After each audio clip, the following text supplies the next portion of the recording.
Hello, and welcome. Tonight, we journey into a familiar story through an unfamiliar lens, the rise and fall of the Roman Empire, viewed from a medieval perspective. We will explore how the ghost of this once great civilization haunted the medieval imagination. We will seek to understand what the people of the Middle Ages thought of Rome, how its memory shaped their world, and how they tried to reclaim the legacy of an empire that was, to them, both a golden age and a cautionary tale. Let me know in the comments where you're tuning in from and what time it is for you. It's always fascinating to see who's joining us from around the world. Now, dim the lights. Maybe turn on a fan for that soft background hum. And let's ease into tonight's long journey together. Our story begins not with an ending, but with the persistence of a memory. The year often cited for the fall of the Western Roman Empire is 476 A.D. It is a date of convenience, a historical marker placed neatly on the timeline. In that year, the last Western Roman emperor, a young man ironically named Romulus Augustulus, was deposed by the Germanic chieftain Odoacer. There was no cataclysmic battle for the city of Rome, no final, bloody showdown to mark the empire's demise. It was, in many ways, a quiet, almost administrative affair. Odoacer, in a gesture of profound significance, did not claim the title of emperor for himself. Instead, he had the imperial insignia, the diadem and the purple cloak, carefully packed, and shipped to the Eastern Roman Emperor Zeno in Constantinople. The message was clear. The West no longer required an emperor of its own. The one true emperor resided in the East. For the people living through this transition, the idea that the Roman Empire had fallen would have been absurd. The city of Rome itself may have been a shadow of its former glory, twice sacked in the 5th century, its population dwindling, but the concept of Rome was far more resilient than its walls. The Roman Senate still met in the Curia Julia. Consuls were still appointed each year. The vast network of Roman roads, though falling into disrepair, still crisscrossed the continent. The law courts, though now often presided over by a Gothic king or a Vandal lord, still operated on principles derived from Roman jurisprudence. The language of administration, of theology, of learning, remained, for the most part, Latin. The fall of Rome, therefore, was not an event, but a process.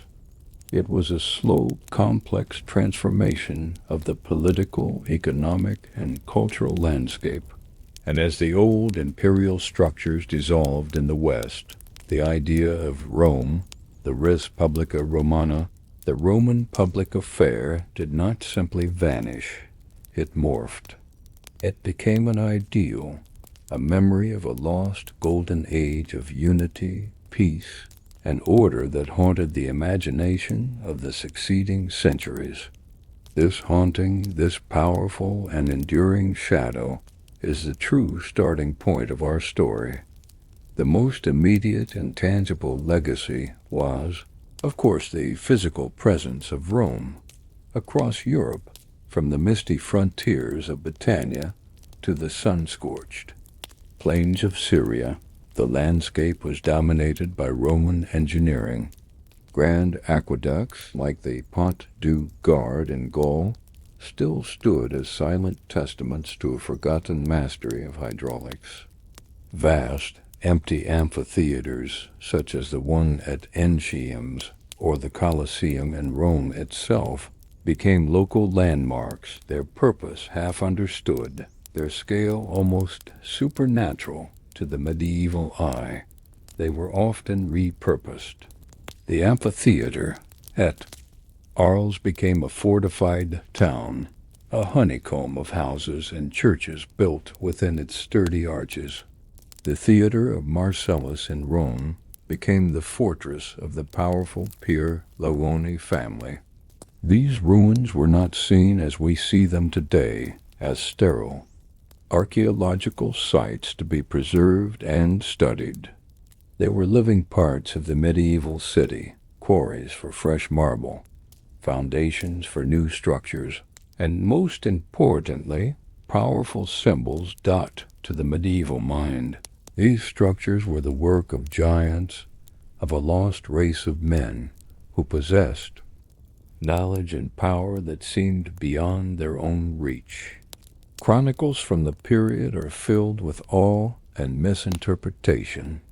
The English monk Bede, writing in the 8th century, described the Roman walls and lighthouses of Britain with a sense of wonder. Giraldus Cambrensis, the 12th century Welsh scholar, looked upon the Roman ruins of Caerleon and imagined a city of gilded roofs and towering palaces. A faint echo of its former grandeur passed down through Welsh legend.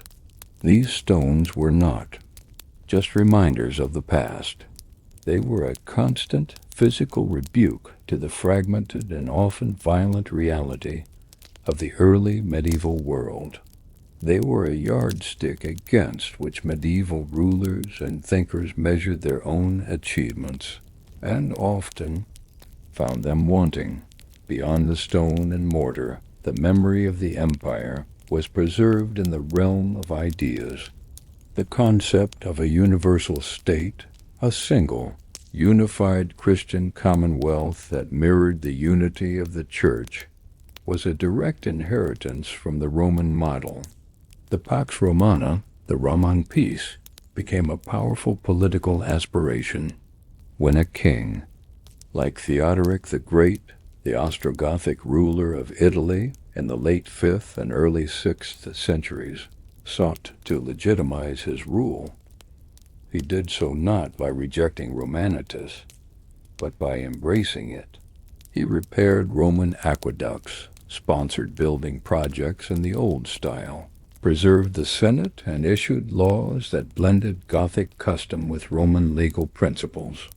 His court historian, Cassiodorus, wrote letters in a florid classical Latin, presenting Theodoric not as a barbarian conqueror, but as a preserver of civilization, a new Trajan or Augustus.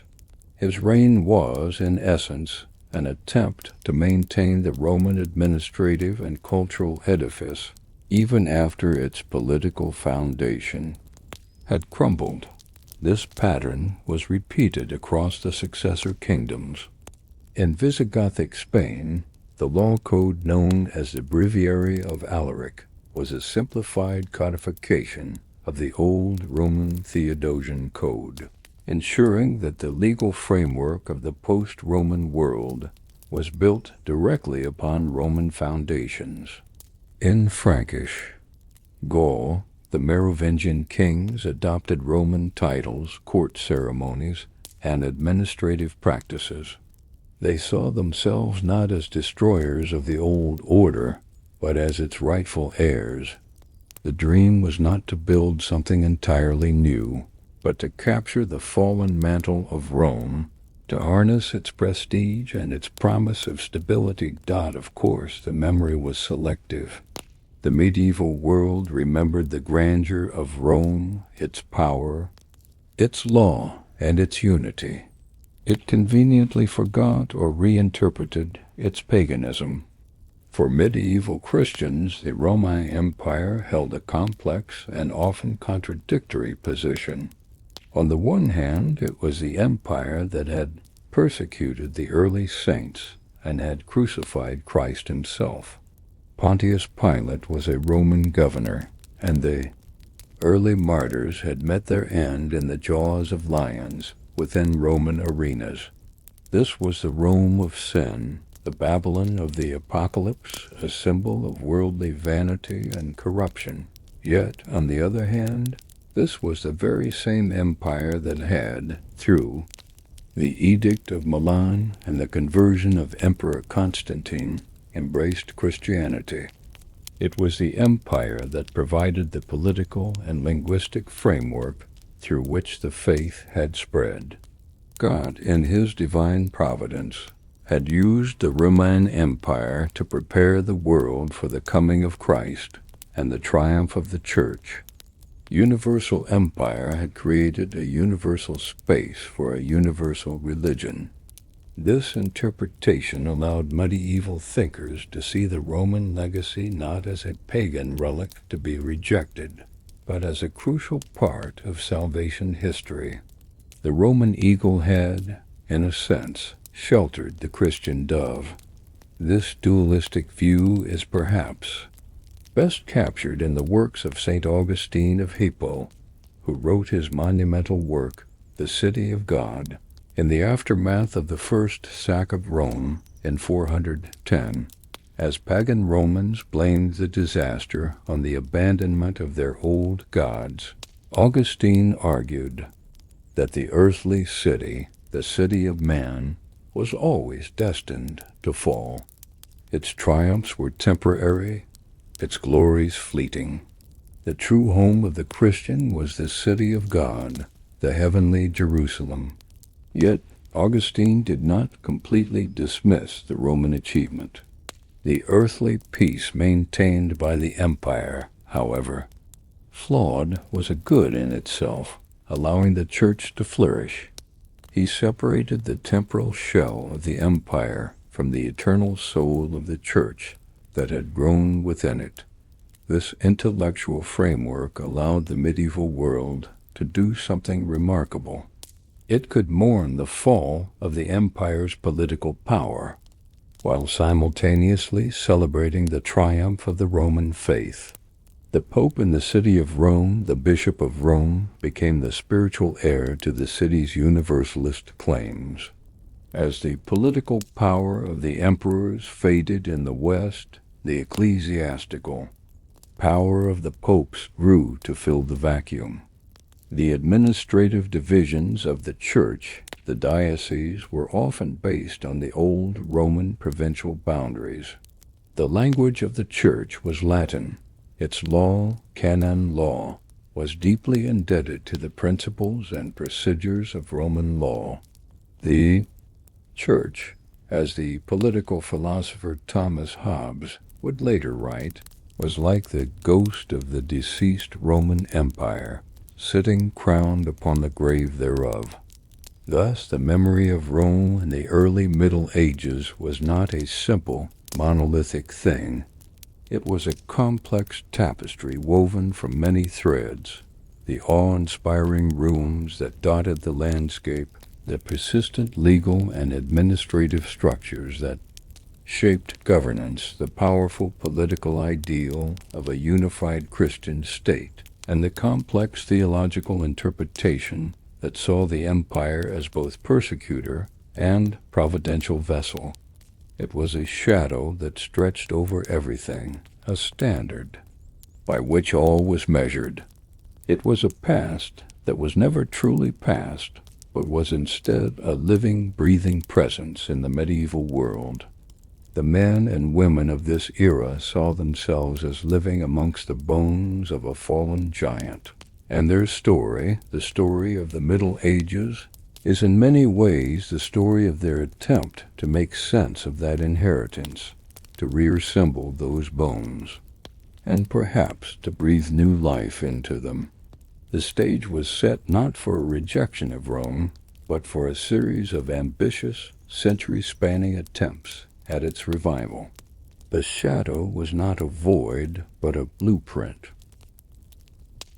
In the wake of the West's imperial twilight, as the central authority of a single emperor dissolved, a new order of rulers emerged. We often call them barbarian kings, a term inherited from Roman writers who saw anyone outside the Greco-Roman world as a barbarus. But to see these figures, Theodoric the Ostrogoth, Clovis the Frank, Alaric II the Visigoth, as mere destroyers, is to miss the profound complexity of their relationship with the very empire they were supplanting. They were not simply hammering at the gates of a collapsing civilization. They were stepping through its open doors, walking through its halls, and deciding which furniture was worth keeping. Their story is not one of simple destruction, but of intricate emulation, adaptation, and ultimately transformation. They were the first to grapple with the ghost of Rome, not as a distant memory, but as a living system whose power and prestige were treasures to be claimed. Our primary case study must begin in Italy, the very heartland of the old empire. Here, after deposing the last emperor Romulus Augustulus, the chieftain Odoacer had ruled as Rex Italia, king of Italy. He governed with the grudging consent of the Roman Senate and the theoretical approval of the Eastern Emperor Zeno in Constantinople. But Zeno had other plans. He saw an opportunity to remove a troublesome Gothic presence from his own Balkan backyard and simultaneously reassert imperial influence in Italy. He authorized another Goth, a man of immense talent and ambition, named Theodoric, to invade Italy and depose Odoacer on his behalf. Theodoric was no stranger to the Roman world.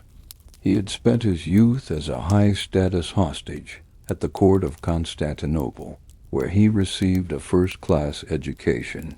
He understood Roman politics, Roman military strategy, and Roman culture as well as any Goth could. He was, in a sense, the perfect hybrid figure for a hybrid age. After a brutal war, Theodoric was victorious, securing his rule over Italy by assassinating Odoacer at a banquet, a stark reminder of the violent realities that underpinned this era. Yet what followed was not a reign of terror, but one of the most remarkable experiments in co-governance in the post-Roman world.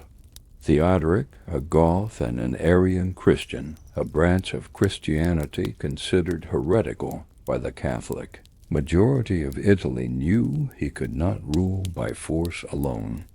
He needed the cooperation of the Roman aristocracy, the landowners, senators, and administrators who still possessed the knowledge required to run the complex machinery of the state. And so he embarked on a grand project of preservation and presentation. He established a dual system of governance. For his Gothic warriors, he was their king, their rex, ruling according to their own customs and laws. But for his Roman subjects, he presented himself as a legitimate representative of the emperor in Constantinople, a guardian of Roman law and civilization, a princeps in all but name. He never dared to adopt the title of Augustus or emperor. That title belonged to the ruler in the East. Instead, he occupied a carefully defined constitutional space, styling himself as a viceroy, a senior official tasked with maintaining order. This was a masterful political performance. The Roman Senate continued to meet and pass decrees. The Roman consulship, that ancient office dating back to the Republic, was maintained and funded by Theodoric, with its holders celebrated in the traditional manner. The old tax system, the schools of rhetoric, the entire civil administration was kept intact, staffed by educated Roman aristocrats. The most famous of these officials were Cassiodorus and Boethius. Cassiodorus, his chief minister, was a Roman senator from a noble family. His collected letters, the Varia Epistolae, are our single greatest source for understanding Theodoric's regime. In these letters, written in a florid and highly classicizing Latin, we see the government at work. We read of Theodoric commissioning architects to repair the Colosseum and the Theater of Pompey.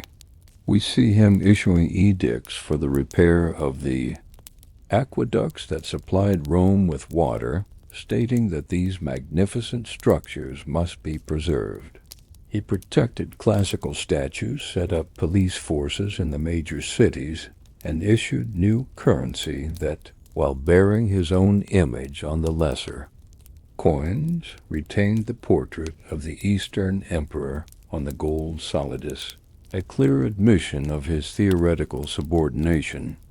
Cassiodorus's writings were a constant work of propaganda, framing the Gothic king as a new Trajan, a bastion of civility, and the restorer of peace and prosperity to Italy, the Pax Romana reborn under Gothic stewardship. The other great intellectual of his court, Boethius represents both the heights of this cultural project and its tragic limitations. A philosopher and senator, Boethius embarked on a monumental project to translate the entire works of Plato and Aristotle from Greek into Latin, a task that, had he completed it, might have fundamentally altered the intellectual history of the Middle Ages. For a time he served Theodoric faithfully, yet the relationship between the Arian Goths and the Catholic Romans was always fraught with suspicion. As political tensions grew with the Eastern Empire, Theodoric's paranoia deepened. He began to see plots and conspiracies among the Romang senators. Boethius was accused of treason, arrested, and imprisoned.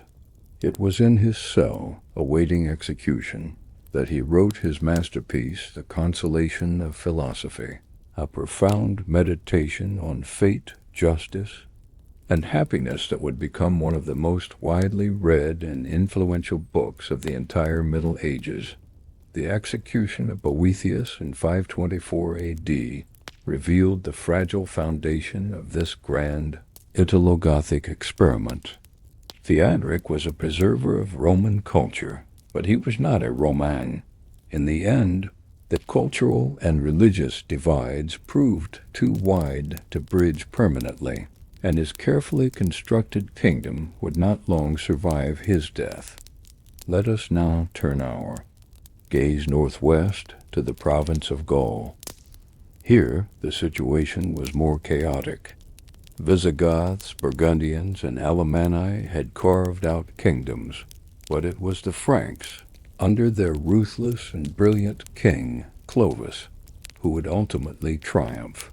Clovis, like Theodoric, was a pragmatist who understood the power of Roman symbols, but he played a different and arguably more successful long-term game. His defining moment was not a feat of administrative preservation, but a religious and political masterstroke. His conversion to Catholic Christianity around the year 496. Most other Germanic rulers were Arian Christians, which created a permanent religious barrier between them and their Roman subjects. By embracing Catholicism, the religion of the Gallo-Roman majority, Clovis immediately gained the allegiance of the two most powerful groups in post-Roman Gaul, the vast, landowning senatorial aristocracy and the network of powerful and highly organized bishops. The bishops in particular saw him as a new Constantine, a champion of the true faith against the heretical Visigoths and Burgundians. The famous account of his baptism by Gregory of Tours has the Bishop Remigius declare, "Bow your head, Sicambrian. Adore what you have burned, burn what you have adored." This was a powerful declaration. The Frankish warrior was now to be a defender of the Roman Church. With this alliance secured, Clovis's conquests were framed not as mere territorial expansion, but as holy wars of liberation for the Catholic populations under Arian rule. Clovis's engagement with the Roman imperial ideal was less about day-to-day administration and more about symbolic legitimation. After his victory over the Visigoths in 507, he received a letter from the Eastern Emperor Anastasius, granting him the title of honorary consul. Gregory of Tours tells us that in the city of Tours, Clovis donned a purple tunic and a diadem and paraded through the streets, scattering coins to the populace like a Roman emperor of old. Whether this account is entirely accurate is debated by historians, but the story itself reveals the immense prestige that still attached to Roman titles. It was a way for a barbarian king to launder his authority, to present himself not as a conqueror, but as a legitimate part of the Roman world order, recognized by the emperor himself. He was integrating himself and his Frankish kingdom into the conceptual universe of Rome, a move that would have profound consequences, laying the groundwork for his successors to claim an even greater Roman title centuries later. This pattern of legal and symbolic continuity can be seen in the other successor kingdoms as well. In Visigothic Spain, King Alaric II, despite being an Arian, recognized the need to provide a clear legal framework for his Roman subjects. In 506, he issued the Lex Romana Visigothorum, or the Breviary of Alaric. This was not a new legal code, but a comprehensive digest of existing Roman law drawn primarily from the Theodosian Code and the writings of jurists like Gaius and Paulus. It was a pragmatic act of legal preservation. By providing a simplified and accessible version of Roman law, the Visigothic kings ensured legal stability and positioned themselves as the guarantors of the established order. For centuries, this breviary was the main source of Roman law in Western Europe, a testament to the enduring utility of the Roman legal genius. Not all successor kingdoms, however, followed this path of emulation. The Vandal kingdom in North Africa provides a telling contrast. The Vandals, having crossed from Spain to Africa in 429, were more aggressively hostile to the Roman population. They were also fervent Arians and actively persecuted the Catholic Church, confiscating its property and exiling its bishops. They did not seek the cooperation of the Roman elite in the same way Theodoric did, and their rule was characterized by exploitation rather than accommodation. This approach ultimately proved to be their undoing. When the Eastern Roman Emperor Justinian launched his ambitious wars of reconquest in the 6th century, his general Belisarius found a population in North Africa that was eager to be liberated from Vandal rule. The Vandal kingdom, lacking the deep roots of Roman cooperation that characterized the Gothic and Frankish regimes, was swiftly and utterly destroyed, its territory reincorporated into the Roman Empire. What, then, can we conclude from these first generations of post-imperial rulers? We see that the idea of Rome was not a relic, but a source of power. Its law provided a blueprint for justice and order. Its administrative structures offered a model for effective governance. Its titles and symbols conferred a legitimacy that could not be won by the sword alone. The most successful of these kings were not those who rejected the Roman legacy, but those who skillfully wove it into the fabric of their own rule. They were not Romans, and their kingdoms were not the Roman Empire. They were something new, Romano-Germanic polities, a fusion of two cultures, two traditions. They were the bridge from the ancient to the medieval. This period was not a dark age of ignorance and destruction. It was an age of conscious and creative adaptation. These kings, in their attempts to wear the robes of Roman authority, kept the imperial idea alive. They nurtured the memory of a universal state, even as they presided over its political fragmentation. They tended the embers of the Roman fire, embers that a future Frankish king, the greatest of them all, would attempt to fan back into an imperial flame.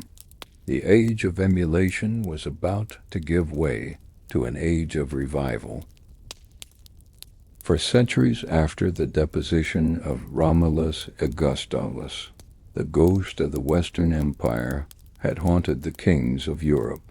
They had worn its robes, borrowed its laws, and sought its titles. Theodoric had governed as its viceroy. Clovis had celebrated the title of consul.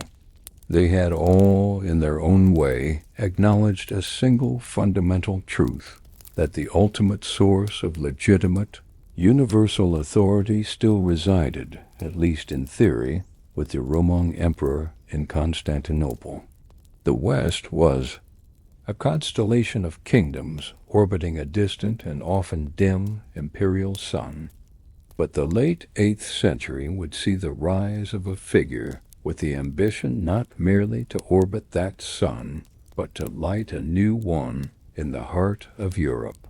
This was the age of Charles the Great, Carolus Magnus, Charlemagne. His story is not one of emulation, but of audacious revival, a gambit to reforge the Roman Empire in the West on his own terms. To understand Charlemagne's achievement, we must first understand the foundations laid by his predecessors. The Frankish kingdom of the Merovingians, founded by Clovis, had by the 8th century fallen into a long decay. Its kings were figureheads, the so-called do-nothing kings, whose power had been usurped by their chief court officials, the mayors of the palace. It was from this position that Charlemagne's own family, the Carolingians, rose to prominence. His grandfather, Charles Martel, the Hammer, had famously defeated a major Muslim raiding army at the Battle of Tours in 732.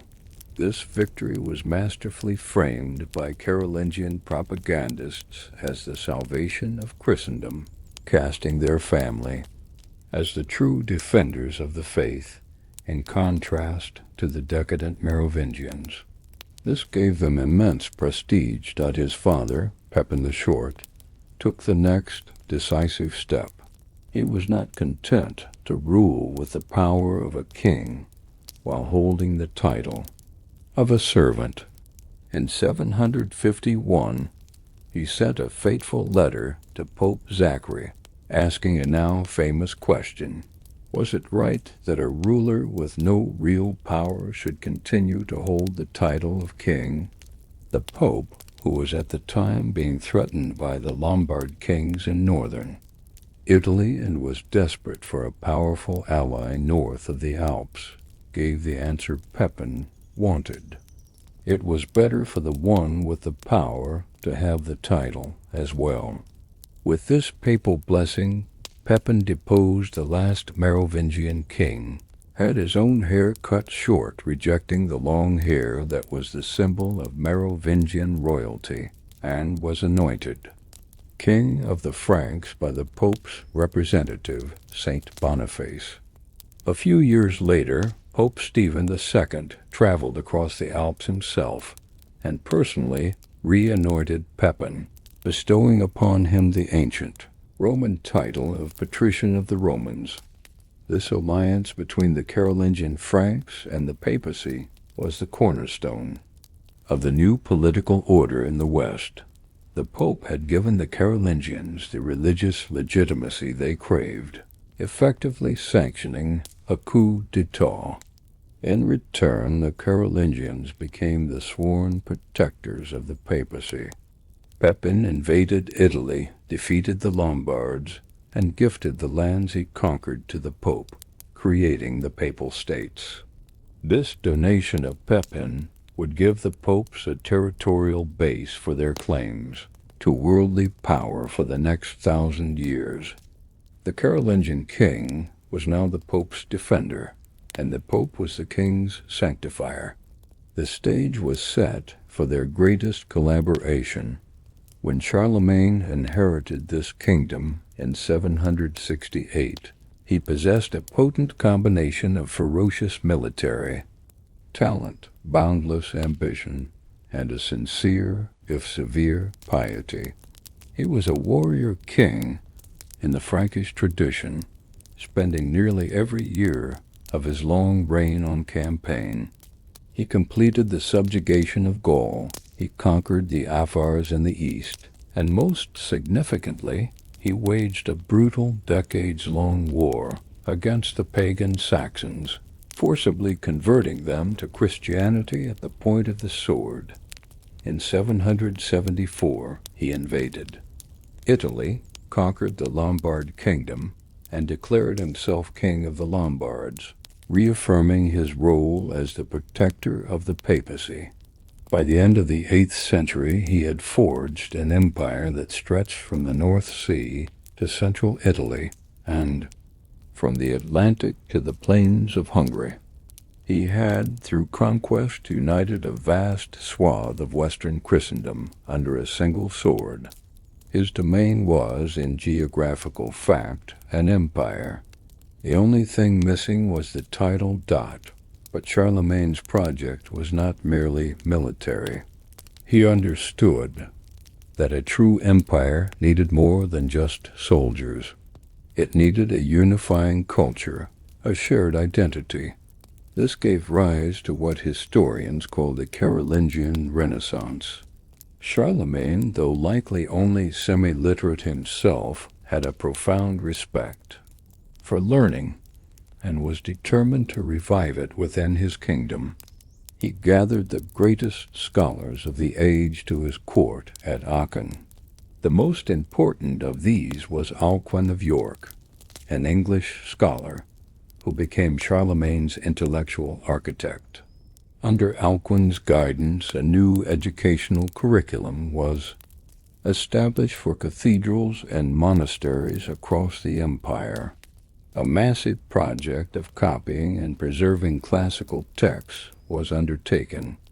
It is a staggering fact that much of what we have today of classical Roman literature, including the works of Cicero, Virgil, and Seneca, survives because of the manuscripts copied by Carolingian monks. They even reformed the handwriting itself, developing a clear, legible script known as Carolingian minuscule, the direct ancestor of our modern lowercase letters. This was a conscious effort to create a standardized intellectual culture. Alcuin wrote to Charlemagne of creating a new Athens in Francia, but one ennobled by the teachings of Christ. The model for this revival, both in its intellectual aspirations and its administrative scope, was Rome. As the year 800 approached, the political situation was ripe for a dramatic change. In Constantinople, the imperial throne was occupied by the Empress Irene. She had seized power by having her own son, the Emperor Constantine VI, blinded and deposed. For the patriarchal society of the West, the idea of a woman ruling the Roman Empire was unthinkable. More than that, they argued that a woman who had come to power by such a brutal act against her own son was a usurper, and that therefore the imperial throne was technically vacant. This provided the ideological justification for a radical new step. At the same time, the Pope Leo III was in deep trouble. He was a man of humble origins who was despised by the Roman aristocracy. In 799, his enemies ambushed him in the streets of Rome, attempting to blind him and cut out his tongue. He barely escaped with his life and fled across the Alps to seek refuge and protection with Charlemagne. Charlemagne marched his army to Rome, not just as a king, but as a judge. He convened a synod to investigate the charges against the Pope, and on December 23, 800, Pope Leo swore a solemn oath of innocence, clearing his name under Charlemagne's protection. The king of the Franks had effectively acted as the ultimate arbiter of justice in the Holy City. 2 days later, on Christmas Day, Charlemagne attended Mass in St. Peter's Basilica. As he rose from his prayers, Pope Leo III suddenly stepped forward and placed a crown upon his head. The assembled people of Rome, likely orchestrated by the Pope, acclaimed him with the traditional imperial lauds. To Charles the Most Pious, Augustus, crowned by God, the great and peace-giving emperor, life and victory. In that moment, after a hiatus of 324 years, a Roman emperor once again reigned in the West. But the story, as told by Charlemagne's own biographer Einhard, has a curious twist. Einhard claims that Charlemagne was so displeased with the coronation that he said he would never have entered the church that day had he known what the Pope was planning. Historians have long debated what to make of this claim. Was it false modesty, or was it a genuine frustration? The most likely answer is that Charlemagne was indeed frustrated, but not with the title itself. His entire reign had been building towards it. His frustration was with the manner of the coronation. By placing the crown on Charlemagne's head, Pope Leo had enacted a powerful piece of symbolic theater. It suggested that the imperial authority was a gift from the papacy, that the Pope was the emperor-maker. This was a precedent that Charlemagne, who saw his power as resting on his own military might and God's direct favor, would have found dangerous. It implied a spiritual authority superior to his own temporal power, a problem that would ignite centuries of conflict between popes and emperors. The reaction from the other Roman Empire, Byzantium, was one of pure outrage. To them, Charlemagne was a barbarian upstart, a usurper of a title that belonged exclusively to the successor of Augustus in Constantinople.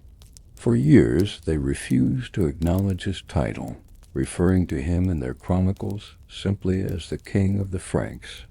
It took over a decade of diplomatic negotiation and some Frankish military pressure in Byzantine-held Venice for the Eastern Emperor to finally, grudgingly, acknowledge Charlemagne's imperial dignity in 812. Even then, it was a fudge. They referred to him as Basileus, or Emperor, but not as Basileus Romaean, Emperor of the Romans. That title they reserved for themselves. The problem of two emperors had begun, a geopolitical schism that mirrored the growing religious and cultural schism between the Greek East and the Latin West. So what was this new Roman Empire? It was undeniably a new creation, a fusion of three distinct traditions. It was geographically Roman in its ambition to unify Western Christendom. It was intellectually Roman in its conscious revival of classical learning and administrative ideals. But it was institutionally and culturally Frankish. Its heartland was not the Mediterranean, but the river valleys of northern France and western Germany. Its military strength was based on a Frankish warrior, aristocracy bound by oaths of personal loyalty, not a salaried bureaucracy and professional army. And most importantly, its soul was profoundly Christian. The old Roman Empire had eventually adopted Christianity, but Charlemagne's empire was Christian in its very conception and justification. His role as emperor was inextricably linked to his role as the protector of the church and the leader of a Christian people. It was an empire forged in the name of God, with a mission to expand and defend the faith. Charlemagne's great Gambit had succeeded. He had resurrected the imperial title in the West, transforming the political landscape of Europe. He had taken the shadow of Rome that had lingered for 3 centuries and given it a new, solid, and powerful form. But this new empire was fragile. It was held together by the force of his personality, by constant warfare, and by a system of personal oaths. It lacked the deep institutional and bureaucratic structures of its ancient predecessor. After Charlemagne's death, his empire would be torn apart by his grandsons, its unity fracturing back into the kingdoms that would eventually become France and Germany. Yet the ideal had been reborn. The title of Roman emperor was now a permanent fixture in the political imagination of Western Europe, a prize to be fought for, a legacy to be claimed. Charlemagne had ensured that the ghost of Rome would not just haunt the Middle Ages, but would walk again, crowned and armed, through the center of its history. Charlemagne's empire was a colossal achievement, a brief, brilliant flash of unity in a darkening sky, but it was a structure built on the foundations of a single man's will. Upon the death of his son, Louis the Pious, this grand Carolingian edifice crumbled under the weight of Frankish inheritance traditions. In the Treaty of Verdun in 843, Charlemagne's 3 grandsons formally partitioned the empire. Charles the Bald took West Francia, which would one day become France. Louis the German took East Francia, the kingdom that would evolve into Germany. And Lothar, the eldest, received the imperial title and a long, awkward strip of territory. In the middle, stretching from the North Sea down through the Rhineland and into Italy, this middle kingdom, Lotharingia, was a geographic and political absurdity, a source of conflict for the next 1,000 years. With the empire divided, the imperial title itself became a hollow prize passed between increasingly feeble Carolingian descendants who ruled in northern Italy, their authority barely extending beyond the walls of Pavia or Rome. The universal dream had fractured. From the rubble of this collapse, a new power began to coalesce, not in the old Frankish heartlands of Gaul, but in the lands to the east, in the kingdom of East Francia. This realm was not a unified state, but a confederation of powerful tribal territories known as stem duchies: Saxony, Bavaria, Swabia, Franconia, and Lorraine. For a century this kingdom was battered by internal rivalries and ferocious external threats. From the north came the Vikings. From the east, a new and terrifying enemy, the Magyars, nomadic horsemen whose lightning raids plundered monasteries, burned villages, and carried thousands into slavery. It seemed invincible, an echo of the Huns of centuries past. In this crucible of chaos and fear, the Carolingian dynasty in Germany withered and died out. In 911, the dukes took a momentous step. They elected one of their own, Conrad of Franconia, as their king, establishing the principle that the German monarchy was elective, not strictly hereditary.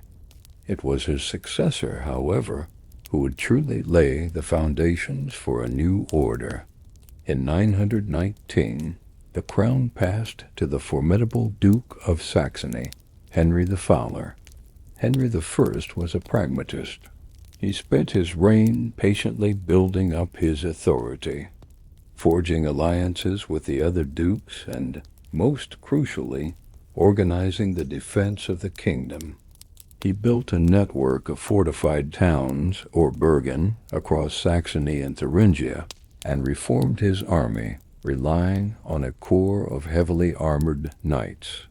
He inflicted the first major defeat on the Magyars, securing a decade-long truce, which he used to further strengthen his kingdom. Henry did not aspire to the imperial title. His focus was on creating a secure and stable German kingdom. He was the foundation layer, the one who quarried the stone and drew the plans. It would be his son who would use those materials to build an imperial cathedral. This son was Otto I, known to history as Otto the Great. He came to the throne in 936, and from the very beginning he projected a different kind of ambition.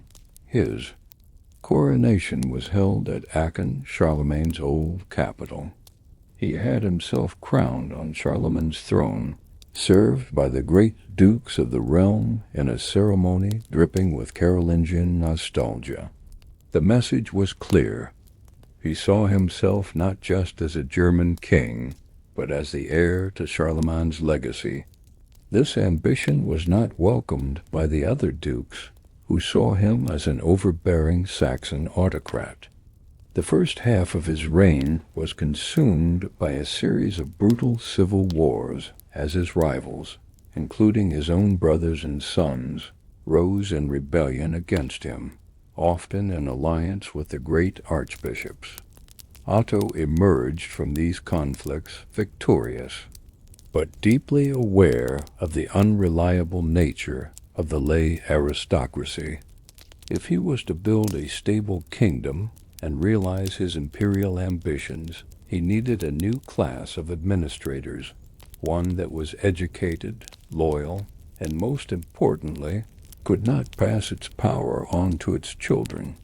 He found the perfect solution in the Church.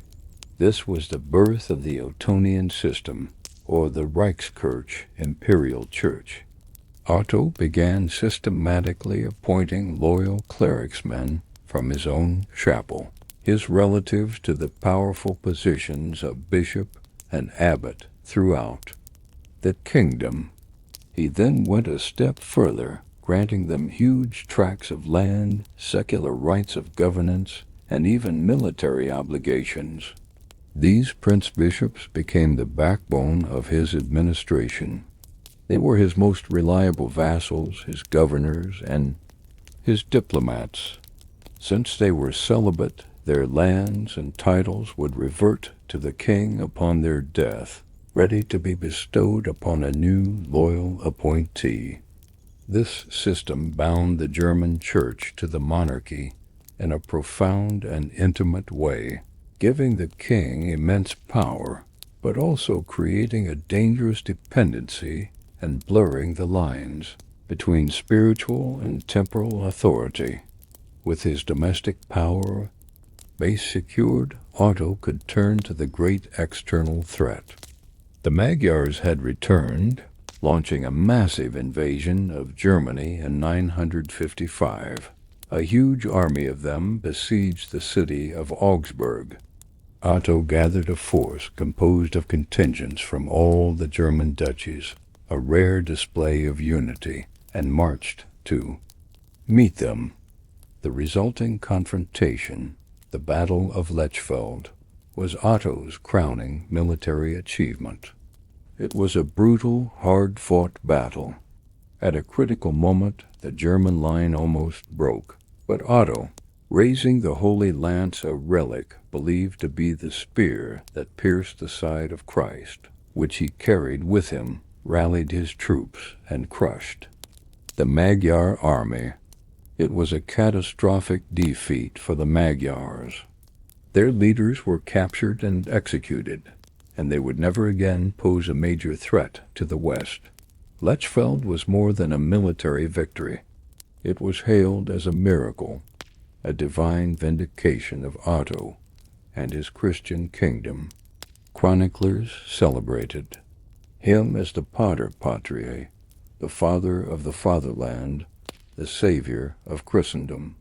His prestige was now immense, rivaling that of Charlemagne. He had the authority and the power for the final, ultimate prize. The path to that prize, as it had for Charlemagne, led through Italy.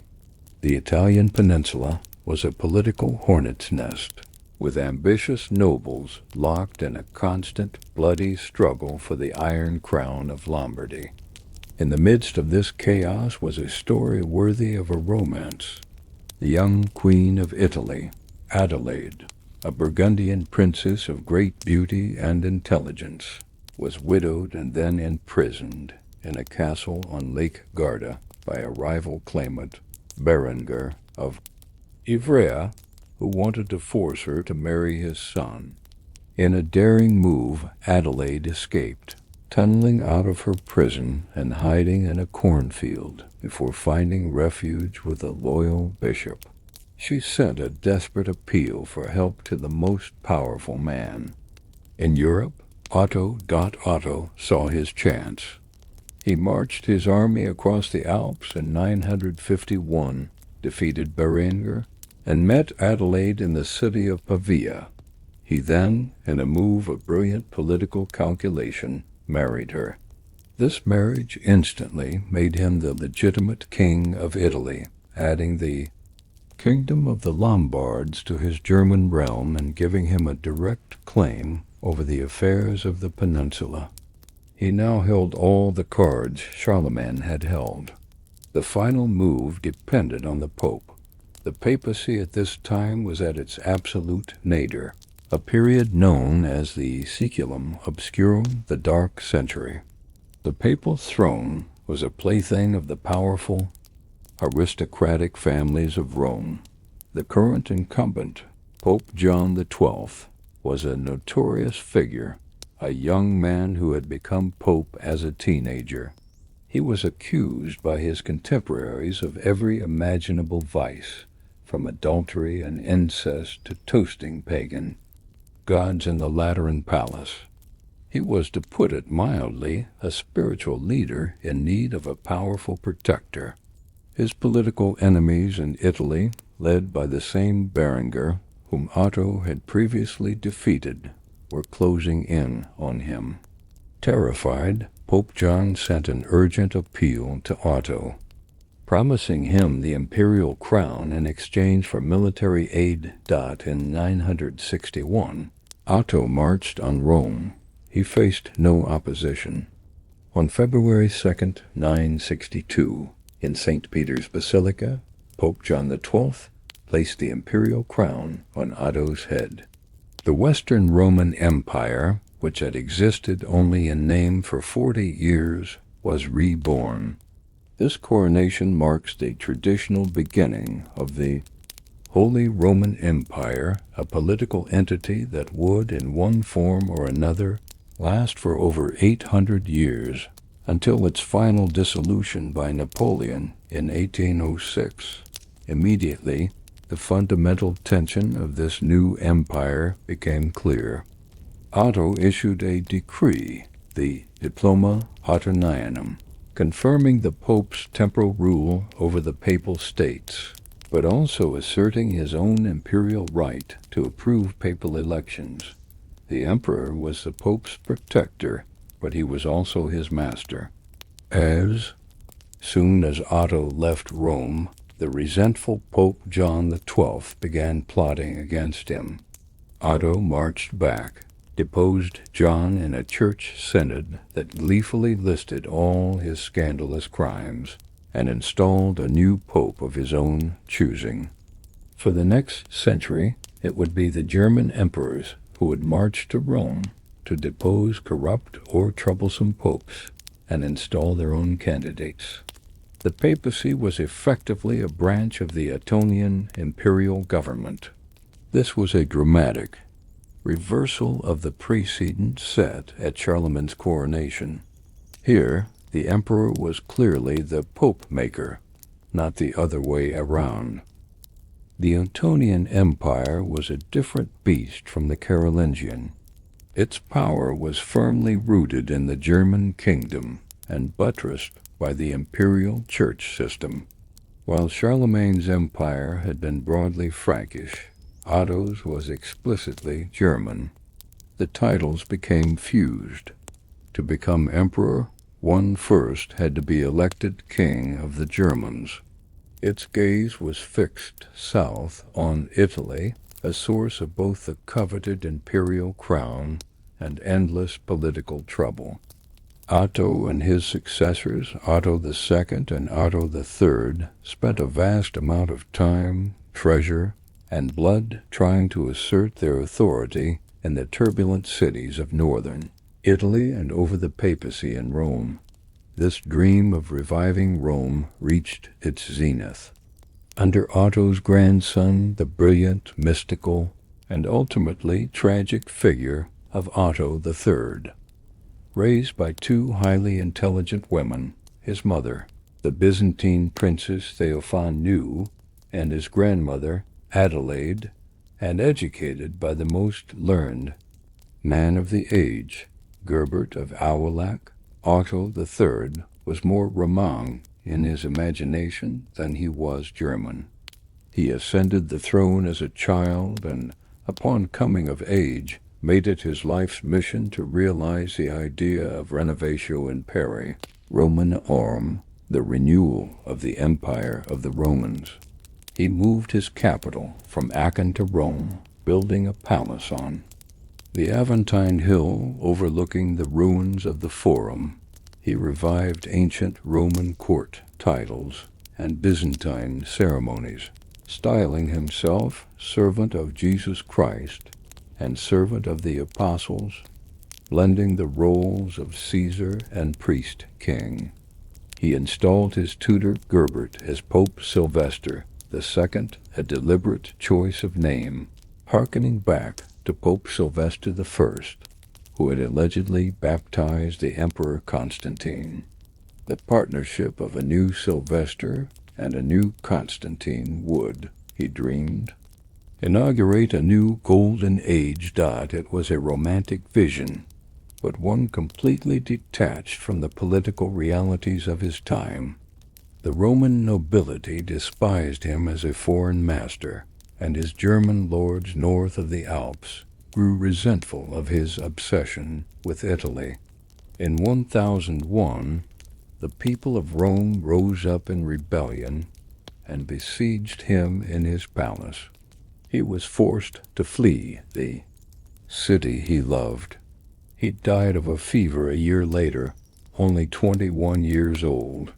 His grand dream of a revived, Rome-centric universal empire dying with him, the Ottonians then succeeded in their great endeavor. They had snatched the imperial idea from the dustbin of history and forged it into a powerful, German-led Holy Roman Empire. They had asserted their authority over the Church, creating a system that gave them immense power. They had saved Christendom from the Magyars and had begun a new renaissance of learning and art. But their creation was built on a geological fault line. Their system of appointing bishops would inevitably lead to a clash with a reformed, resurgent papacy that would one day demand the right to control its own destiny. The dream of Roman universalism, personified by Otto III, repeatedly smashed against the rocks of German political reality and Italian resistance. The German Caesars had arrived, linking the fate of Germany to the legacy of Rome, but in doing so, they had set the stage for the greatest conflict of the Middle Ages, the epic struggle for supremacy between emperor and pope. The empire, reborn under the Ottonians, was built upon a foundation of profound and, as it would turn out, dangerous fusion. The German Caesar was not merely a secular ruler. He was the anointed protector of the Church, the master of the papacy. the figure responsible for appointing the holy men who governed the vast ecclesiastical lands of his realm. The imperial church system, the Reichskirche, was the very skeleton of Ottonian and Salian power. The emperor placed his loyal clerics in the great bishoprics and abbeys, and in return they became his administrators, his diplomats, and the commanders of his armies. To the emperor, this was a right inherited from Constantine and Charlemagne, a sacred duty to ensure the good order of his Christian society. The ring and staff, the symbols of a bishop's office which the emperor bestowed, were symbols of this divinely ordained partnership. But from within the church itself, a different idea was beginning to emerge, an idea that would see this partnership not as a sacred duty, but as a sacrilegious poison.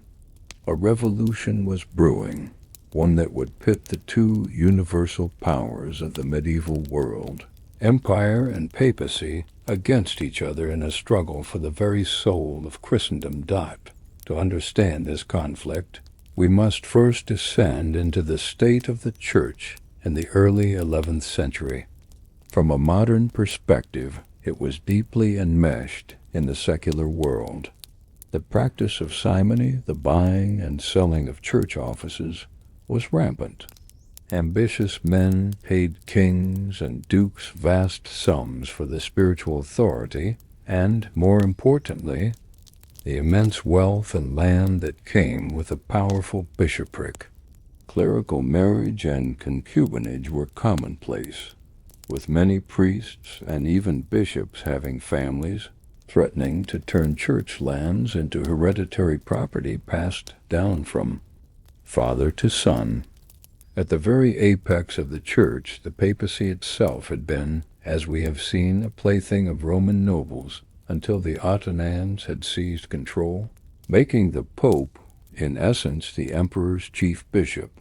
In the 1040s, the formidable Emperor Henry III, one of the most powerful of the German Caesars, arrived in Italy to find three rival popes all claiming the throne. In a display of supreme imperial authority, he deposed all three at the Synod of Sutri and proceeded to appoint a series of German reform-minded popes. In his mind, he was cleaning the house of God, fulfilling his duty as God's chosen ruler on earth. But in doing so, he paradoxically sowed the seeds of his own office's destruction. The German popes that Henry III installed, such as Leo IX, were sincere reformers. They traveled tirelessly, holding synods across Europe to condemn simony and clerical marriage.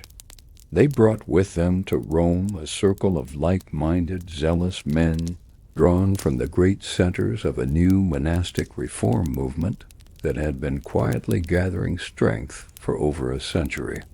The most important of these centers was the Abbey of Cluny in Burgundy. Founded in the 10th century, Cluny had been granted a unique privilege. It was placed under the direct protection of the Pope, making it independent from the control of any local lord or bishop. This freedom allowed the Cluniac monks to pursue a life of strict adherence to the Benedictine rule, with a special emphasis on elaborate, perpetual prayer. The idea of a purified church, free from worldly entanglement, spread from Cluny to hundreds of daughter houses across Europe. It was from this movement that the intellectual and spiritual framework for the papal revolution would emerge. These reformers began to ask a radical question. How could the church hope to purify its body if its head was controlled by a layman? How could they condemn simony when the emperor himself sold bishoprics? How could they enforce clerical celibacy when the emperor, a married man with worldly concerns, was the ultimate authority? The problem, they concluded, was the entire system of lay control. The church, they argued, was not a department of the state.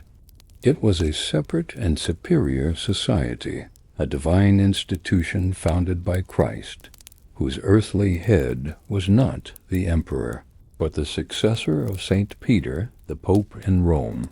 The old world of fused, overlapping authority had to end. A new line must be drawn, separating the spiritual from the temporal, the sacerdoticium from the regnum. And in any dispute between these two powers, the spiritual, being concerned with the immortal soul, must be supreme. The most forceful, brilliant, and uncompromising advocate of this vision was a man named Hildebrand. Of humble origins, he had risen through the ranks of the papal administration under the German Reform popes. For 2 decades, he was the power behind the papal throne, the driving force of the Reform movement. In 1073, at the funeral of the Pope, the crowd in Rome spontaneously acclaimed Hildebrand as his successor. He took the name Gregory VII. His election signaled that the time for quiet reform was over. The time for open confrontation had begun. He swiftly published a document that stands as a breathtaking declaration of papal authority, the Dictatus Papae.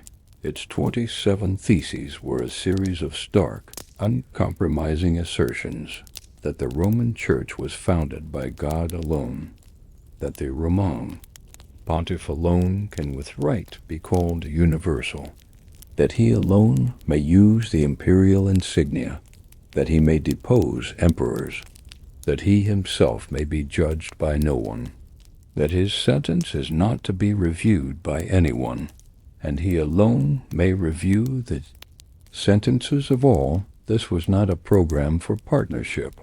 It was a declaration of war. The collision course was set. On the other side was the young Emperor Henry IV. He had inherited the throne as a child, and his minority had been a disaster for imperial power, with the German dukes growing ever more powerful and rebellious. Having finally secured his authority, after a brutal civil war in Saxony, Henry was determined to restore the rights and powers his father had enjoyed.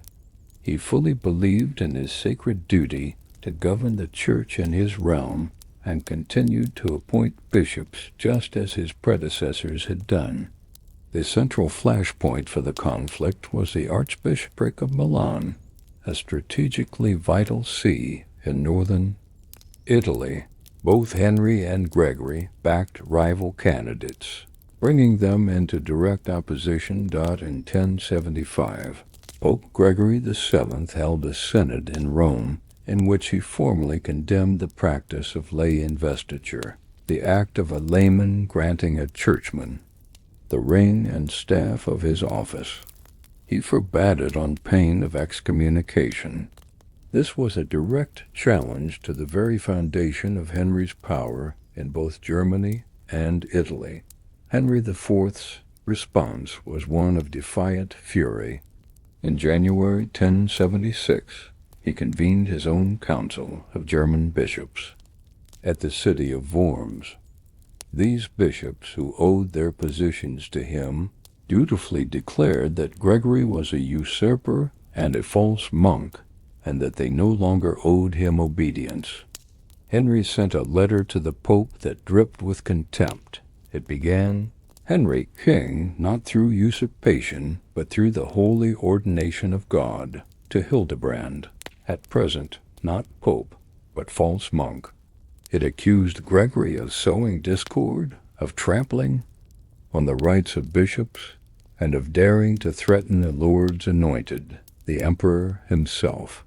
It ended with a stark command. "I, Henry, king by the grace of God, say to you, together with all our bishops, come down, to be damned throughout the ages." Henry had thrown down the gauntlet. He expected Gregory to protest, but he fundamentally misunderstood the new world he was living in. He believed, as his father had, that he had the power to make and unmake popes. But Gregory was not the decadent puppet of the Roman nobility. He was the head of a powerful ideological international movement. At his Lenten Synod in Rome just a month later, Gregory responded with a move of shocking, unprecedented power. In a solemn prayer addressed to St. Peter, he declared Emperor Henry IV excommunicated. More than that, he released all of Henry's subjects from their oaths of fealty to him. This was a political nuclear weapon. Excommunication was a terrifying spiritual penalty, cutting a soul off from the community of the faithful. But the absolution of oaths was a stroke of political genius. It gave every one of Henry's enemies in Germany, the rebellious Saxon nobles, the jealous rival dukes, the perfect legal and religious justification to rise up against him.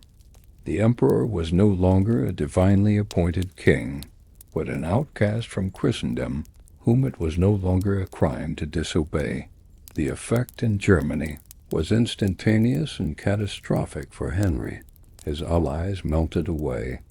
The dukes convened a council and declared that unless the emperor was freed from the ban of excommunication within a year and a day, they would proceed to elect a new king. Henry was trapped. His only hope was to seek absolution from the very man he had so recently tried to depose. What followed is one of the most iconic and dramatic scenes of the entire Middle Ages. In the harsh winter of 1077, Henry, accompanied by his wife and a few retainers, secretly crossed the snowy Alps. He learned that Pope Gregory was not in Rome, but was staying at the castle of Canossa in the mountains of northern Italy, under the protection of the powerful Countess Matilda of Tuscany. Henry approached the castle not as a king, but as a penitent.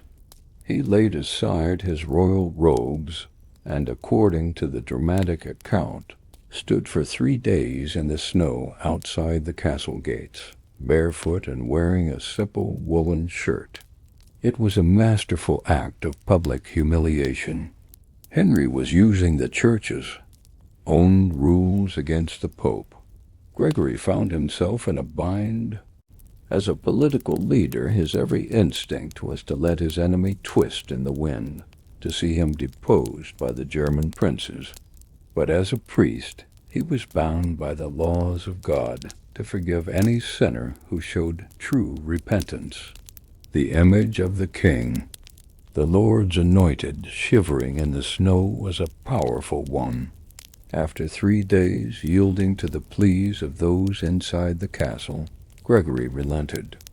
He opened the gates, received Henry, and lifted the ban of excommunication. On the surface, Canossa was a staggering victory for the papacy, a spectacle of the most powerful secular ruler in Christendom begging for forgiveness from the Pope, was a symbol of the new order that could never be erased.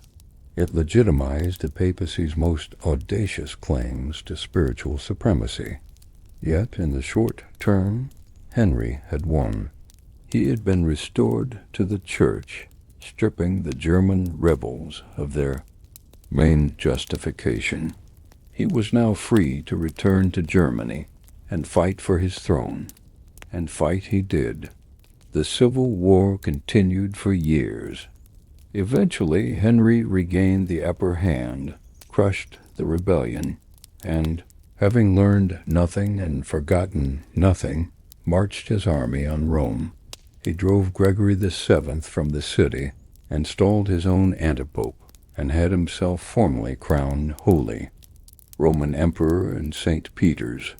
Gregory VII died in exile in Salerno in 1085, uttering his famous last words, "I have loved justice and hated iniquity. Therefore the first die in exile." It seemed as though the emperor had triumphed after all, but the ideas Gregory had unleashed could not be so easily defeated. The struggle over investiture continued for decades. Finally, in 1122, a second generation of leaders reached a weary but workable compromise, the Concordat of Worms, signed between Emperor Henry V and Pope Calixtus II. It was a masterpiece of legal distinction. The emperor agreed to give up the practice of investing bishops with the ring and staff, the symbols of their spiritual authority. This was a major victory for the core principle of church reform. However, the emperor retained the right to grant the new bishop his worldly lands and secular rights of governance by touching him with a scepter, a symbol of temporal power. The election of bishops was to be free, but the emperor had the right to be present at the elections in Germany and to intervene in case of a dispute. It was a compromise, but one that fundamentally changed the world. The investiture controversy marks a profound turning point in Western history. The papacy emerged from the struggle as a powerful, centralized, monarchical institution. It had successfully asserted its independence from imperial control and its claim to be the supreme head of a unified Christendom. The emperor's office, in turn, was irrevocably diminished. He was no longer a quasi-priestly figure, the sacred head of the Christian world. That title now belonged to the Pope. The emperor was increasingly seen as a purely secular ruler, his power based on law and military might, not divine appointment. This created the conceptual space for the idea of separate spheres, of church and state, which would become a defining feature of Western political thought. The intimate, fused world of the Ottonians was shattered forever. The war had exhausted both sides, but it was the papacy that emerged stronger, more organized, and with a newfound confidence. Having won its independence and asserted its authority, the reformed papacy was now ready to lead. It would soon channel the ferocious piety and martial energy of the European knightly class towards a new goal, a new grand project that would project the power of a unified Christendom far beyond its own borders. The Holy Land. The age of the Crusades was about to begin. The investiture controversy had redrawn the map of power in Christendom. It had forged a papacy that was not just an independent spiritual authority, but a sovereign power capable of mobilizing the continent. The popes had humbled the Holy Roman Emperor, the traditional military leader of the Christian world. Now they would demonstrate their newfound authority by creating their own grand cause, calling upon the knights of Europe to embark on an enterprise of unprecedented scale and ambition, the recovery of the Holy Land. The Crusades, to the medieval mind, were not simply wars. They were an intersection of every major force of the age: the profound personal piety of the common man, the land hunger and martial zeal of a rising knightly class, the commercial ambitions of Italian city-states, and the papacy's claim to universal leadership. To understand how the medieval world saw this movement, we must set aside our modern cynicism and try to see the crusade as they saw it: an armed pilgrimage, an act of collective penance, a divinely ordained mission at the very edge of the world. The call came in 1095 at the Council of Clermont. There, in an open field in southern France, Pope Urban II, a Frenchman and a former Cluniac monk, delivered one of the most influential speeches in history. We have several, often contradictory, accounts of what he said, but the core message is clear. He spoke of the plight of their fellow Christians in the East, under the dominion of the Seljuk Turks. The Turks, recent converts to Islam, had shattered. The old Byzantine army conquered most of Anatolia and were now masters of the holy city of Jerusalem. Urban painted a vivid and horrifying picture of Turkish atrocities, of Christians being persecuted, of holy places being defiled. This was a powerful appeal to Christian solidarity. But then he pivoted, addressing the knights and nobles directly. He spoke of the violence that plagued their own lands, the endless private wars, the feuding, the bloodshed. He offered them a new path. Let those who have been accustomed to wage private war against the faithful now go against the infidels, he declared. Let those who have been fighting against their own brothers and relatives now fight in a proper way against the barbarians. This was a stroke of genius. He was offering a solution to Europe's internal violence by redirecting it outwards towards a common enemy. But the final part of his appeal was the most revolutionary. He framed this military expedition as a penitential act. The journey to Jerusalem would be an act of devotion so profound, so arduous, that it would serve as a substitute for all other penance. For those who undertook this armed pilgrimage with a pure heart, there would be a full remission of the temporal punishment for their sins. He was offering the violent, sin-conscious warrior class of Europe a path to salvation that did not require them to renounce their martial lifestyle. On the contrary, it sanctified it. They could achieve spiritual merit by doing what they did best, fighting. The response from the crowd was ecstatic and overwhelming. They began to cry out, Deus vult, Deus vult. God wills it. The cry would become the motto of the entire crusading movement. The idea of holy war was not entirely new. Charlemagne's Saxon wars had been framed as a Christianizing mission. The long struggle against the Moors in Spain, the Reconquista, was already seen as a sacred enterprise. But Urban's call was different in its scale and its destination. The goal was Jerusalem, a city that held a unique and powerful place in the medieval imagination. It was the center of the world on there. Maps, the site of Christ's crucifixion and resurrection, the setting for the final apocalyptic battle between good and evil. To redeem the Holy Sepulchre from the hands of the infidels was to participate directly in the grand drama of salvation history. For the common person, the call to crusade was not about geopolitical strategy. It was about walking, literally, in the footsteps of Christ. While Urban had envisioned an organized army of knights, his sermon sparked an unexpected and chaotic precursor, the People's Crusade.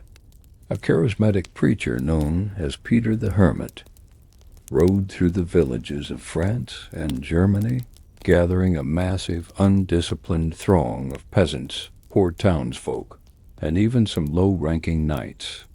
They were driven by a raw, apocalyptic faith, believing that God would protect them and that the walls of Jerusalem would fall before them as Jericho had before Joshua.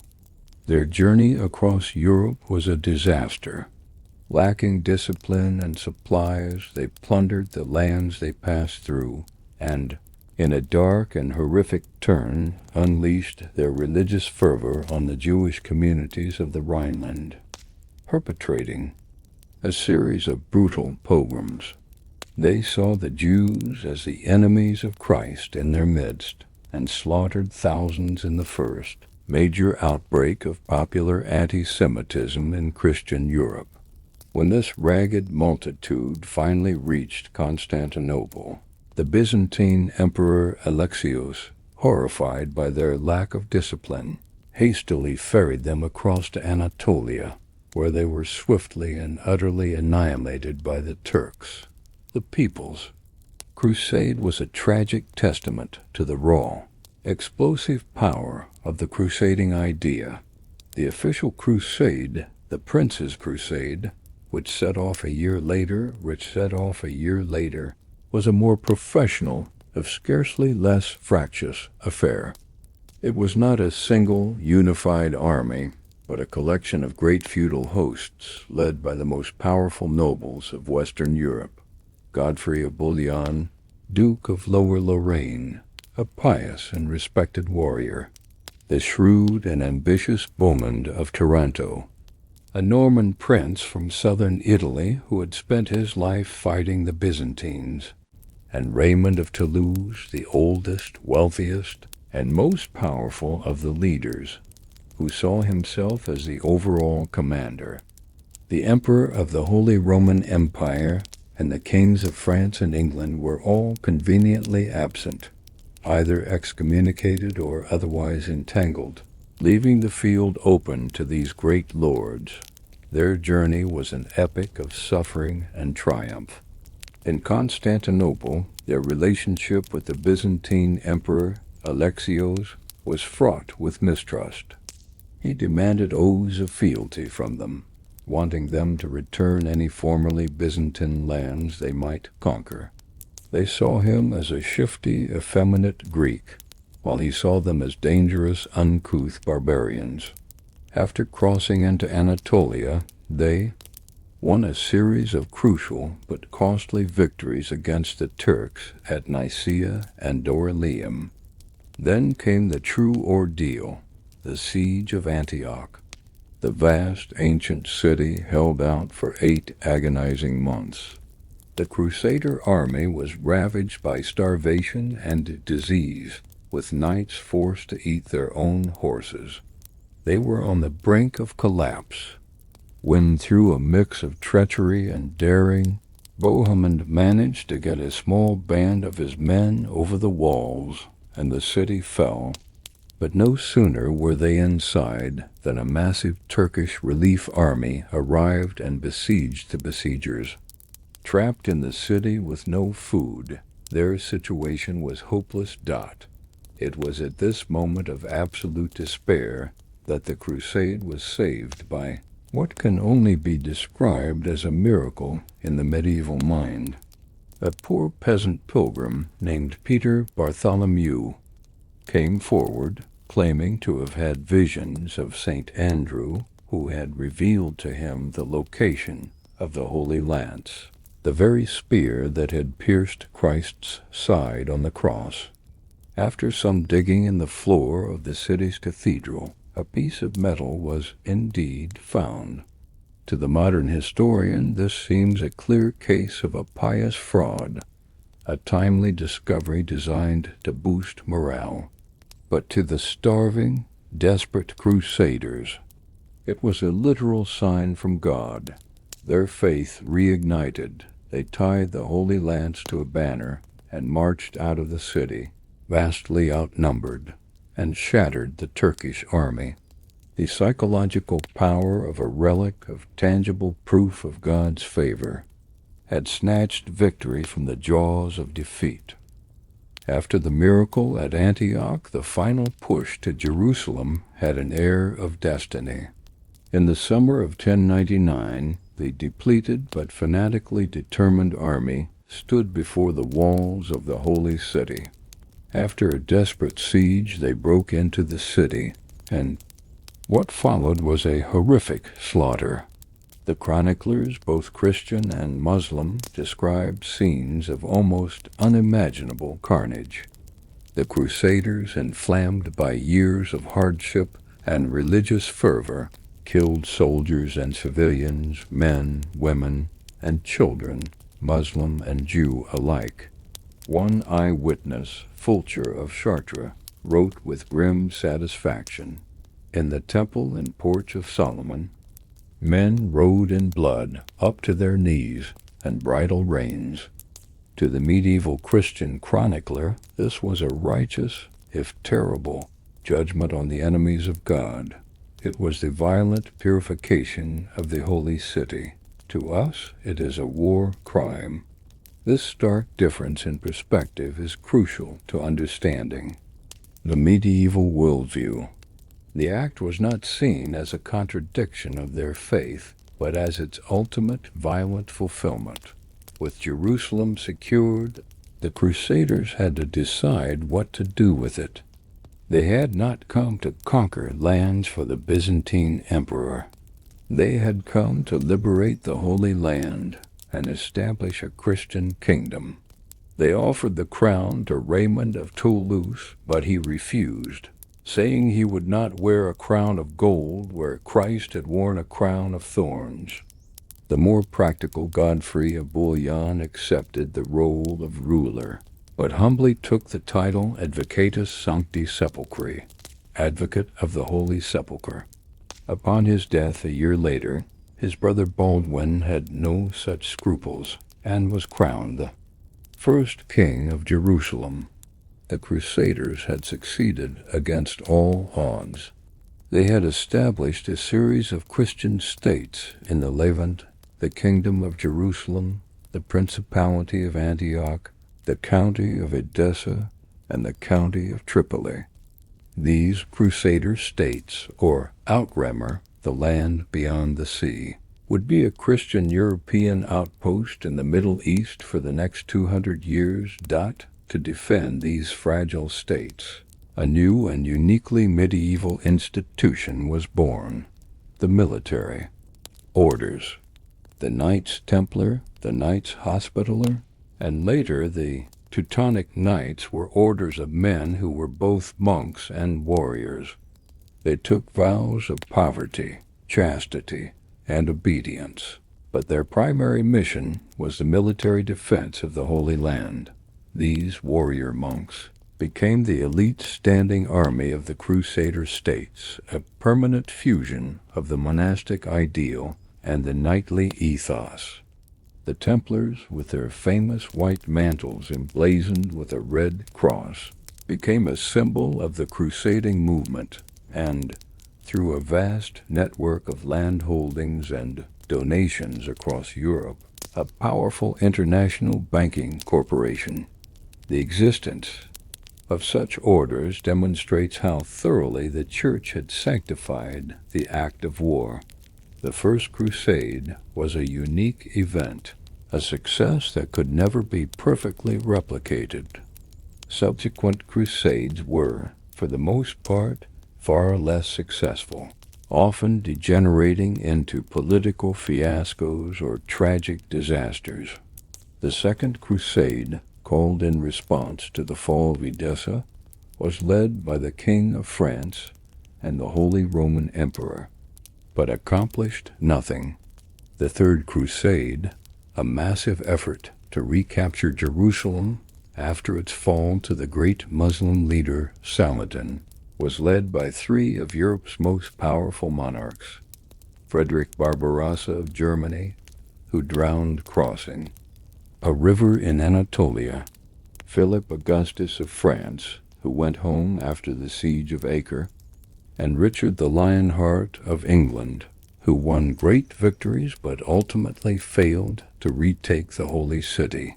The most infamous diversion was the Fourth Crusade, called by the powerful Pope Innocent III to conquer Egypt. It was hijacked by the commercial ambitions of the Venetians. The Crusaders, unable to pay the Venetians for transport, agreed to settle their debt by first capturing a Christian city, Zara, for Venice. Then, drawn into Byzantine politics, they diverted their entire expedition to Constantinople. In 1204, the crusading army, which had set out to fight the infidel, instead brutally sacked the greatest Christian city in the world. They pillaged its churches, stole its holy relics, and placed a Flemish count on the throne of the Byzantine emperors. The sack of Constantinople was a moment of profound shock and shame that horrified much of Christendom. and created a wound between the Latin West and the Greek East that would never heal. It exposed the raw greed and political ambition that often lay just beneath the surface of the crusading ideal. So how did the medieval world see this complex, often contradictory movement? They saw it through a lens of faith. To them, the success of the First Crusade was proof of God's will. The failures of later crusades were explained not as failures of strategy or politics, but as a result of the sinfulness of the participants. The crusaders had not been pure enough, their hearts not truly devoted, and so God had withheld victory from them. The idea of the crusade remained a powerful ideal, the highest service a knight could offer. It shaped the identity of European chivalry. It justified papal authority. It fueled religious persecution. And it irrevocably altered the relationship between Christianity and Islam. It was God's war, and it was worldly ambition. Piety and greed, faith and violence, all fused together in a way that is distinctly and complexly medieval. The memory of Rome had inspired the forging of an empire. Now the desire for Jerusalem had launched that empire on a holy war that would define an era. While the knights of Christendom were marching towards the physical Jerusalem, a different kind of army was mobilizing in the quiet cloisters and bustling cathedral schools of Europe. This army was composed of scholars, masters, and students, and their quest was not for a terrestrial city, but for a celestial truth. Their weapons were not steel, but the razor-sharp tools of logic. Their challenge was one of the most profound any civilization has faced: how to reconcile the absolute, revealed truth of their faith with the powerful, seductive system of reason inherited from the classical past. This was the age of scholasticism, a period of intense intellectual ferment that saw the medieval mind grapple directly with the ghost of Roman reason, not by copying its laws or mimicking its architecture, but by engaging with its very thoughts, attempting to build a unified system of knowledge where faith and philosophy, Jerusalem and Athens, could dwell together in a single, magnificent intellectual cathedral. The seeds of this intellectual revolution were planted in the new centers of learning that began to flourish in the 11th and 12th centuries. For much of the early Middle Ages, education had been the preserve of isolated monasteries. But now, as cities grew and society became more complex, the cathedral schools, attached to the great urban churches of cities like Chartres, Bologna, and especially Paris, became magnets for scholars and students. These were the crucibles of a new method of thinking. It was a method born from the fundamental need to understand the vast and sometimes contradictory legacy of knowledge they had inherited. Their core curriculum was based on the Bible and the writings of the early church fathers, men like St. Augustine, St. Jerome, and Pope Gregory the Great. These texts were the bedrock of faith, the unquestionable word of God and his most revered interpreters. But even these revered sources sometimes appeared to disagree with one another on fine points of theology or philosophy. How could this be? How could divine truth seem inconsistent? The first great figure to systematically apply logic to this problem was St. Anselm of Canterbury, a nobleman from Italy who became a Benedictine monk and later the Archbishop of Canterbury. Anselm perfectly encapsulated the scholastic project in his famous motto, Fides Quorens Intellectum, faith-seeking, understanding. For Anselm, the starting point was always faith. He did not use reason to question the existence of God, but to better understand the God he already believed in.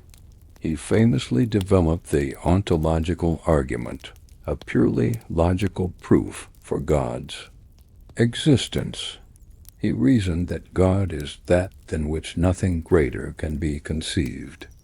Since it is greater to exist in reality than to exist only in the mind, this perfect being must, by definition, exist. Whether one finds the argument convincing is not the point. The point is the method, a bold and confident use of pure reason to demonstrate the highest truths of religion. He was not replacing faith with logic. He was using logic as a tool to illuminate the content of his faith. If Anselm represented the cautious, pious application of reason, the next great figure, Peter Abelard, represented its explosive, dangerous, and charismatic power. Abelard was the intellectual superstar of his day, a brilliant and arrogant master who drew thousands of students to Paris to hear him lecture. His famous and tragic love affair with his student Heloise has often overshadowed his intellectual legacy, but his contribution was monumental. He pioneered the scholastic method with his book Sic et Non, Yes and No. In it, he compiled a list of 158 theological questions, and then, for each question, he listed quotations from the Bible and the Church Fathers that seemed to offer contradictory answers. Did God have free will? Sic et non. Is it permissible to kill? Sic et non. Abelard's goal was not to sow doubt or to prove the Fathers wrong. His purpose was to force his students to resolve the apparent contradictions through dialectical reasoning. By applying strict logical analysis to the language of the texts, one could show that the contradictions were merely apparent, arising from different contexts or meanings of words. He was teaching a generation of scholars that logic was the key that could unlock the hidden harmony within the tradition. This method of posing a question, marshaling the arguments for and against, and then arriving at a reasoned synthesis, would become the standard operating procedure for all scholastic thought. This new intellectual toolkit was powerful, but the material it had to work with was, for a time, limited.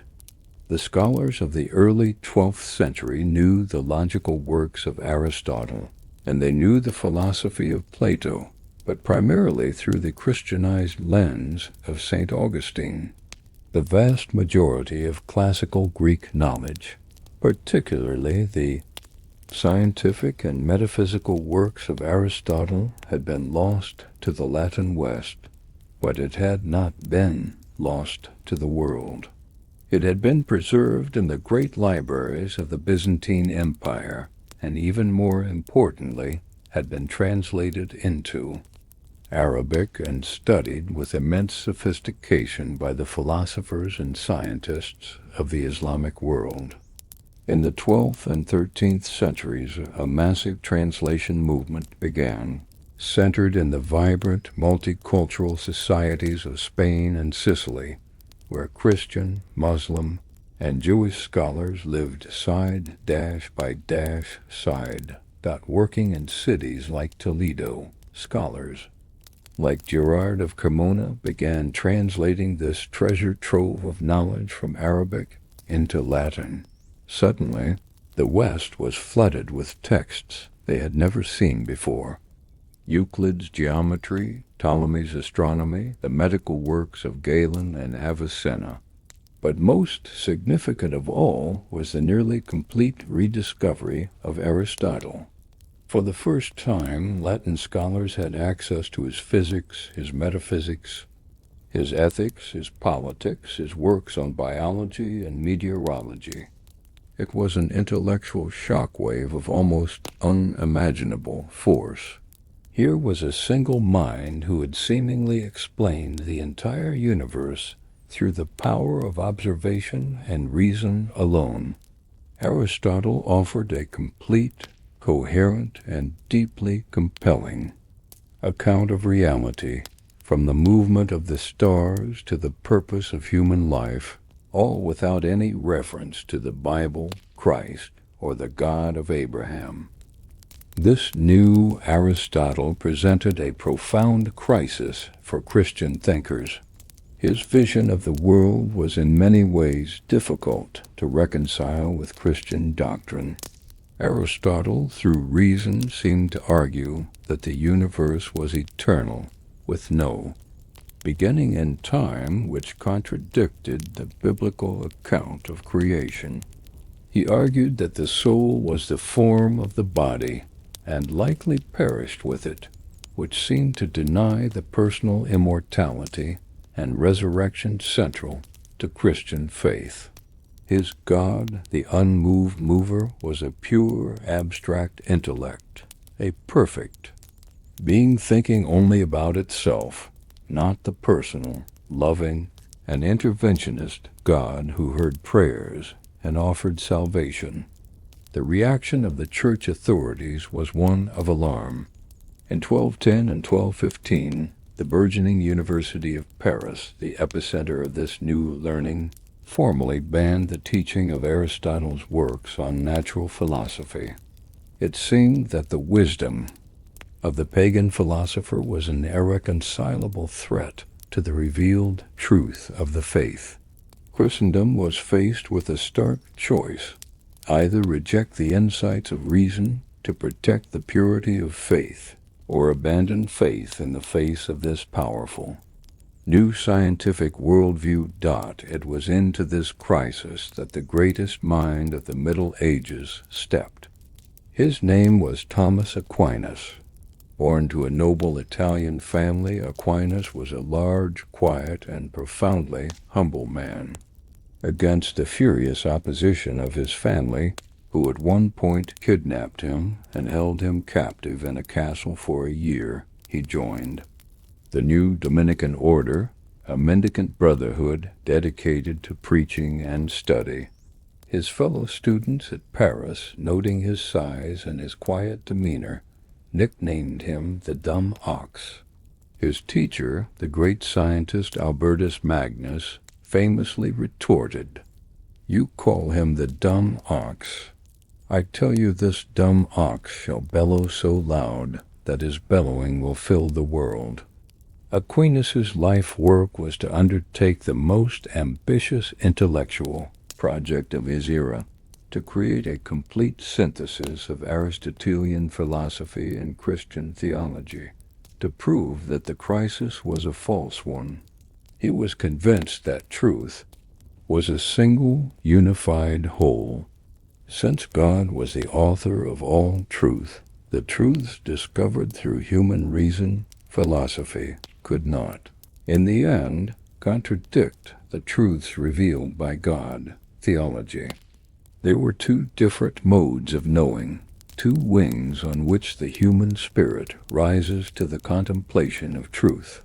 He articulated this vision in his most famous principle: grace does not destroy nature, but perfects it. Nature, the world we can observe and analyze with our reason, is good.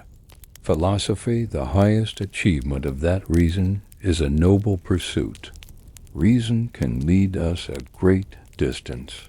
Through Aristotelian logic, we can observe the world and deduce that there must be a first cause, an unmoved mover, a supreme being. But reason alone can only take us so far.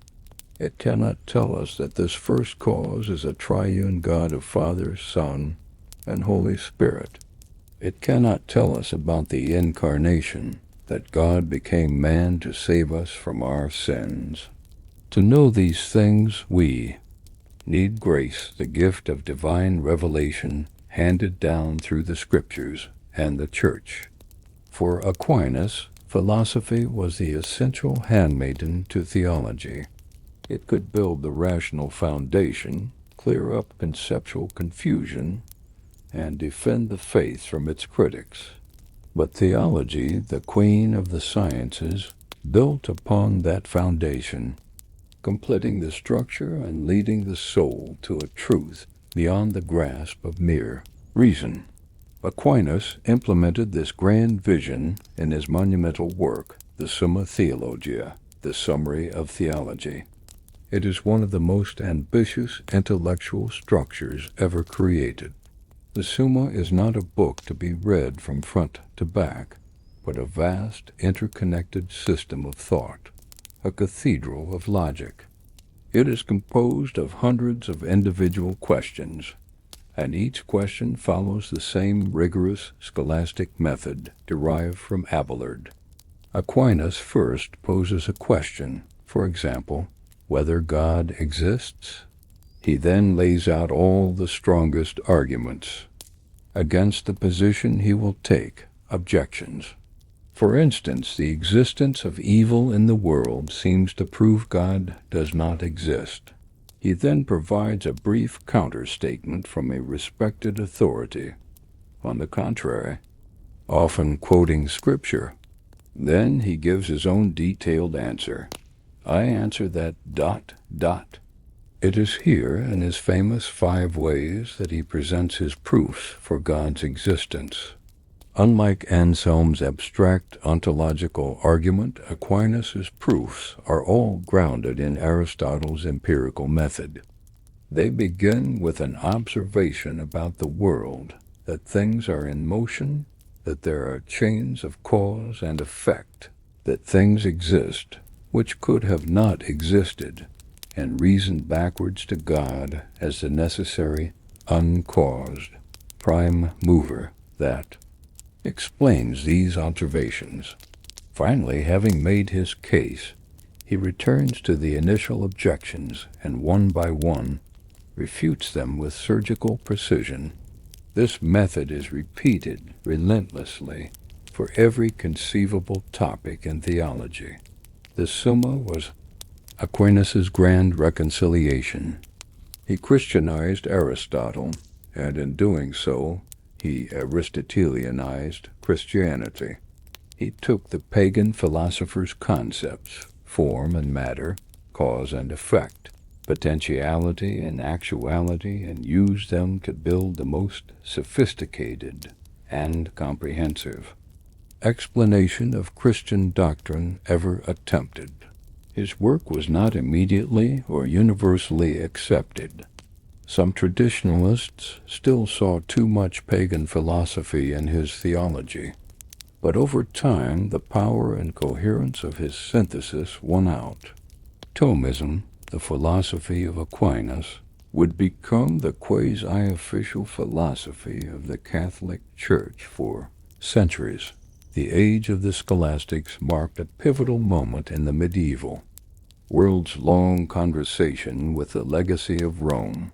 They did more than just inhabit Roman ruins or imitate Roman law. They resurrected the Roman and Greek mind. They took up the tools of logic and philosophy, the greatest intellectual inheritance of the classical world, and applied them to their own deepest concerns. In the process, they created something new, the university, a curriculum of rational inquiry, and a worldview that, at its best, held faith and reason in a delicate and fruitful tension. They built an empire not of land, but of ideas, a testament to the belief that all truth, wherever it may be found, ultimately flows from a single divine source. This towering intellectual confidence would be the hallmark of the High Middle Ages, an era that believed it had finally synthesized the wisdom of the ancients with the truth of God. In the same era that Thomas Aquinas was building his Summa Theologia, a cathedral of logic to house all of knowledge, another kind of master builder was engaged in a parallel project. This was the master mason, the architect of the High Middle Ages. His material was not parchment and ink, but stone and glass. his creation was the Gothic Cathedral. These were not just buildings. They were physical manifestations of the same scholastic desire to create a perfectly ordered, divinely illuminated, and all-encompassing universe. The cathedral was theology made visible, a sermon in stone, the heavenly Jerusalem brought down to earth. In its soaring ambition and its revolutionary engineering, it was the ultimate expression of the high medieval synthesis, a world confident that it could and should build a tangible bridge between the human and the divine. To understand the Gothic achievement, one must first appreciate the architectural problem it was designed to solve. The preceding style, known as Romanesque, was a direct descendant of Roman engineering. Its buildings were characterized by immense, thick walls, massive piers, and rounded arches. These structures were solid, earthbound, and powerful, conveying a sense of fortress-like security. But they had a significant limitation. They were inherently dark. The immense weight of the stone barrel vaults meant that the walls had to be incredibly thick and stable, leaving very little room for windows. The interior of a Romanesque church was a space of solemn, heavy shadows, a place for introspective contemplation of the mysteries of a distant God. But by the 12th century, a new theological vision was emerging, one most famously articulated by Abbot Suger of St. Denis, near Paris. Suger, a brilliant statesman and the regent of France, was also a deeply spiritual man who believed that the divine could be apprehended through the beauty of the material world. He was heavily influenced by the Neoplatonic idea that light was the purest physical manifestation of God. God is light, and therefore, to be brought closer to God, one must be surrounded by light. Suger wanted to transform his abbey church from a dark fortress into a shimmering, ethereal space, a place pervaded by a new and wondrous light. His ambition presented a profound engineering challenge. How do you build a tall, stone structure that is also filled with light? How do you dematerialize the walls? The solution was a combination of three key architectural innovations that, when brought together, defined the Gothic style. The first was the pointed arch. Unlike the Romanesque rounded arch, which directs weight straight down, the pointed arch channels weight downwards at a steeper angle, allowing for greater height and more flexibility in spanning spaces of different widths. The second was the ribbed vault. Instead of a solid, immensely heavy barrel vault, Gothic builders developed a skeleton of stone ribs or arches that crisscrossed the ceiling. These ribs formed the structural framework, concentrating the weight of the ceiling onto specific points. The spaces between the ribs could then be filled in with much lighter stone webbing. This concentration of weight onto specific points was the key. Since the roof was no longer supported by the entire length of the wall, but only by the slender piers where the ribs met, the wall itself was no longer needed for structural support. It could be opened up, dissolved, replaced with vast windows. But this created a new problem.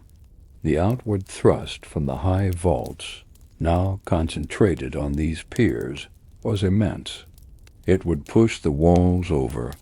The third and most iconic innovation solved this: the flying buttress. These were external, freestanding stone arches that leaped from the upper part of the wall to massive piers built further out. They acted like a stone hand, catching the outward thrust of the vault and channeling it safely down to the ground. The result was a revolution. The Gothic cathedral was a stone skeleton. Its genius lay not in its mass, but in its carefully calculated equilibrium of thrust and counter-thrust. It was an active, dynamic structure, a marvel of medieval physics. Inside, the effect was breathtaking. The old, heavy walls had vanished, replaced by what appeared to be curtains of colored light. The worshipper was no longer in a cave, but in a celestial forest of slender stone columns that soared effortlessly towards the heavens, their branches meeting in the complex tracery of the vaults above.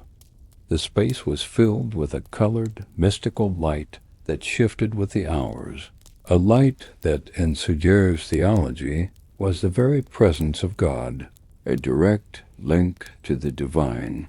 This architectural framework was then filled with meaning, structured with the same hierarchical precision as Aquinas' Summa. The cathedral was a microcosm of the Christian universe, a library of sacred knowledge for a largely illiterate population. The main source of this knowledge was the stained glass. The windows were not mere decoration. They were the Bible of the poor. In a kaleidoscope of brilliant reds and blues, they depicted the entire story of salvation. There were windows showing the creation and fall of man from Genesis, the prophecies of Isaiah, the entire life of Christ from nativity to resurrection, the acts of the apostles, and the lives of the local saints. At the very top, often in the great rose window, one would find Christ in majesty or the Virgin Mary reigning in heaven. Every story had its place in a grand, overarching typological system. An event from the Old Testament would be placed near a scene from the New Testament that it was believed to prefigure. Jonah emerging from the whale was a type for Christ emerging from the tomb. Everything was connected. Everything was part of God's singular, unfolding plan. The sculptural program was just as comprehensive. The great portals of the west facade, the main entrance, were a stone encyclopedia of theology. The central doorway was typically dedicated to the Last Judgment, a terrifying and awe-inspiring depiction of Christ the Judge, with the saved being welcomed into heaven on one side and the damned being dragged into the monstrous maw of hell on the other. It was a stark reminder to every person who entered the church of the ultimate stakes of their life. The surrounding arches and columns were crowded with figures of apostles, prophets, saints, and angels. There were representations of the 7 liberal arts, the signs of the zodiac, and the labors of the months, symbolizing that all human knowledge and all human activity, secular and sacred, took place within the context of God's creation. Even the monstrous gargoyles and grotesques that adorned the exterior had their place, seen either as representations of the demonic forces kept outside the sacred space, or as a kind of divine humor. The cathedral was the heart of the medieval city. Its construction could take a century or more, involving the entire community. The great guilds of the city, the stonemasons, carpenters, blacksmiths, and glaziers, would often donate a window depicting their own patron saint and showing them at their work a signature of their pride and piety. The cathedral was the site of the most important sacraments of baptisms, marriages, and funerals. It was a place of pilgrimage, often housing the precious relic of a saint. It was a civic center where important announcements were made and where the community gathered for festivals. Its bells marked the hours of the day, governing the rhythm of urban life. Its soaring spire was a landmark visible for miles around, a symbol of civic pride and divine aspiration In a way, the Gothic cathedral was the medieval world's answer to the Roman Colosseum or the Pantheon, while the classical world built monuments to civic power and imperial glory. The medieval world poured its collective resources, its highest artistry, and its most advanced engineering into building these monuments to God. It was a new kind of public architecture, with a new purpose. It was a space designed to overwhelm the senses and elevate the soul, to make the abstract concepts of theology, order, light, hierarchy, and salvation tangible and emotionally resonant. In its soaring vaults and luminous glass, the medieval mind saw the fulfillment of the biblical promise, a vision of the heavenly Jerusalem. It was the ultimate expression of an age of profound faith and towering confidence, an era that believed it had reconciled the reason of the ancients with the revelation of God, and could now build a fitting home for that synthesis on earth. The world of the High Middle Ages, the world of Aquinas' certainties and the cathedral's soaring confidence, could not last. The 13th century had been a period of remarkable synthesis, a delicate equilibrium between spiritual and temporal power, between faith and reason, between a growing population and the land that sustained it. But the 14th century would see that equilibrium shatter. It was a century of unparalleled disaster, a time of famine, plague, war, and schism that would shake the foundations of medieval society and leave it profoundly and permanently changed. The confident dream of a unified Christendom, guided by coveted, a single pope and a single emperor towards a shared vision of salvation, began to die. This was the waning or autumn of the Middle Ages, an age of crisis that saw the grand medieval synthesis unravel. The first pillar to crumble was the one that had been so triumphantly established in the Investiture controversy, the universal authority of the papacy. In the early 14th century, a bitter conflict erupted between the powerful King Philip IV of France and Pope Boniface. The dispute was over the king's right to tax the clergy. Boniface responded with a papal bull, Unum Sanctam, the most extreme declaration of papal supremacy ever written, claiming that it is absolutely necessary for salvation that every human creature be subject to the Roman pontiff. King Philip's response was not to stand barefoot in the snow. He sent his agents to Italy, where they stormed the papal palace at Anagni and physically assaulted the elderly pope. Boniface was rescued but died a month later. A broken man. The age of Canassa was over. Worldly power had brutally asserted its dominance. What followed was even more devastating to papal prestige. In 1305, a Frenchman was elected pope, Clement V. He never even traveled to Rome. In 1309, he moved the entire papal court to the city of Avignon, a territory on the Rhone River that was effectively under the control of the French king. For the next 70 years, the Avignon papacy saw a succession of French popes. To the rest of Europe, particularly to England and the German Empire, the popes seemed to have become mere chaplains to the King of France. Rome, the city of the apostles Peter and Paul, the historic heart of the Church, was abandoned. The universal papacy began to look like a partisan national institution.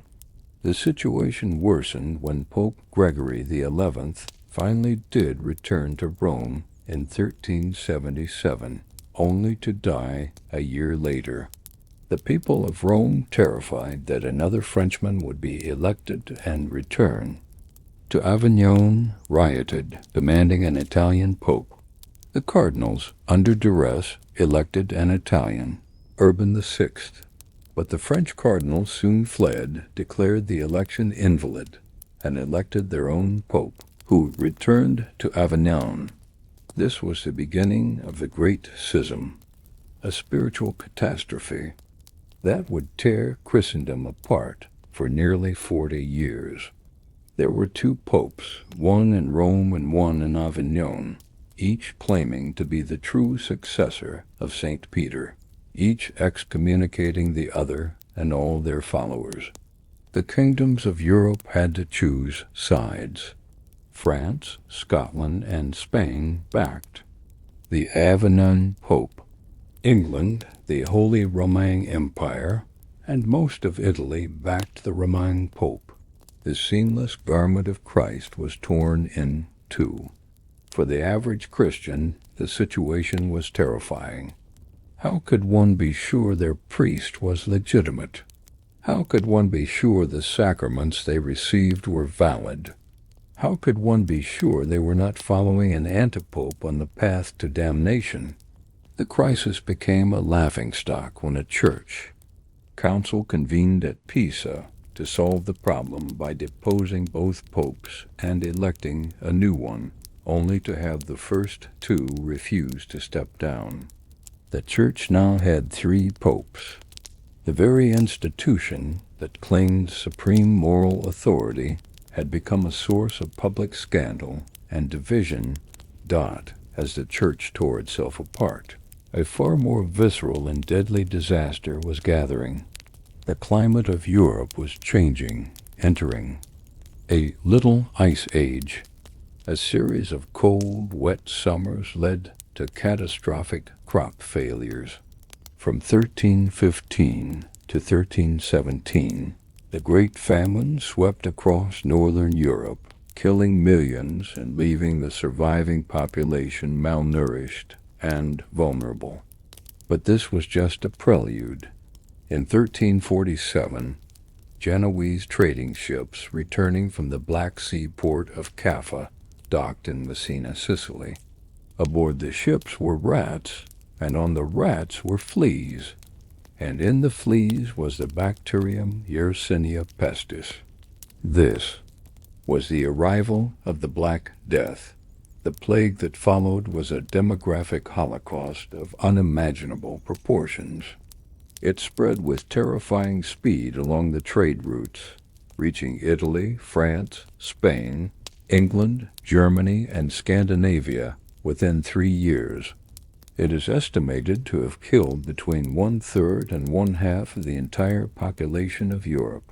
It was indiscriminate, killing rich and poor, young and old, clergy and laity. The symptoms were horrific. The telltale buboes or swellings in the lymph nodes, followed by high fever, vomiting of blood, and a swift, agonizing death. The social fabric disintegrated. Doctors and priests who tended the sick died themselves. People abandoned their afflicted family members. The sheer number of dead overwhelmed the capacity to bury them. MASS graves were dug, bodies piled up in the streets. The psychological impact was profound. Many saw the plague as a divine punishment for the sins of mankind, a manifestation of God's wrath. This gave rise to waves of religious hysteria, most notably the flagellant movement. Processions of men would march from town to town, whipping themselves with leather scourges tipped with iron spikes, believing that their extreme penance could appease God's anger. Others looked for human scapegoats. Rumors spread that Jewish communities had caused the plague by poisoning the wells. This led to a horrific wave of persecution and massacres, as thousands of Jews were tortured into false confessions and then burned alive. For many, the Black Death shattered the old, ordered view of the world. The confident theological systems of the Scholastics seemed to offer no explanation for such random, meaningless suffering. Piety became more personal, more morbid, and more focused on the immediacy of death. The danse macabre, or dance of death, became a common artistic motif, depicting skeletons leading people from all walks of life, popes, emperors, knights, peasants, to their graves. A grim reminder of the fragility of life and the vanity of worldly status. Amidst the schism and the plague, the old political order was also breaking down. From 1337, England and France were locked in the 100 Years' War. This was not a series of chivalrous encounters, but a long, brutal, and attritional conflict that devastated the French countryside. The war signaled the death of the old feudal way of fighting. At battles like Crécy and Agincourt, the flower of French chivalry, the heavily armored knights on horseback, were mown down in their thousands by the humble English longbowman, a peasant armed with a new and deadly technology. The ideal of a unified Christian knightly class, which had been the backbone of the Crusades, was replaced by the reality of nascent national armies fighting for competing kings.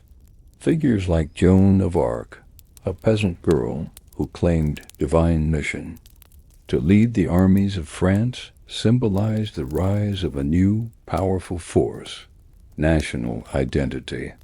People began to see themselves less as citizens of Christendom and more as French or English. The intellectual world was also fracturing. The grand synthesis of faith and reason built by Aquinas came under attack. The most influential philosopher of the 14th century, the English Franciscan William of Ockham, argued for a radical separation of the two. Using his famous principle of simplicity, Ockham's razor, which stated that one should not multiply entities beyond necessity, he argued that the complex metaphysical proofs of the Scholastics were just speculation. We cannot, he claimed, prove the existence of God or the immortality of the soul through reason. These are truths that can only be known through faith. This created a deep fissure in the scholastic project. Reason and faith were no longer harmonious partners, but two separate, non-overlapping realms. This philosophical shift mirrored the wider disintegration of the age dot by the year 1400. The medieval world was a shadow of its 13th century self. Its population was decimated, its church divided, its political certainties shattered, and its intellectual confidence lost. The dream of a universal Christian society, the res publica Christiana, which had been the guiding ideal for 1,000 years, lay in ruins. The view of Rome as the model for a unified empire, a vision pursued by Charlemagne and Otto the Great, seemed like a distant and naive fantasy in a world of competing nation-states and warring popes. The crises of the 14th century had acted as a solvent, dissolving the bonds of the old world. But from this decay, a new world was beginning to emerge, one that would look back on the entire medieval period as a long, dark night and would seek its inspiration for a new dawn, not in the immediate past, but in a far more distant one, the classical glory of Rome itself. The calamitous 14th century had shattered the medieval synthesis. The dream of a single, unified Christendom was broken, leaving behind a Europe of competing nations, a discredited papacy, and a deep sense of cultural and spiritual exhaustion.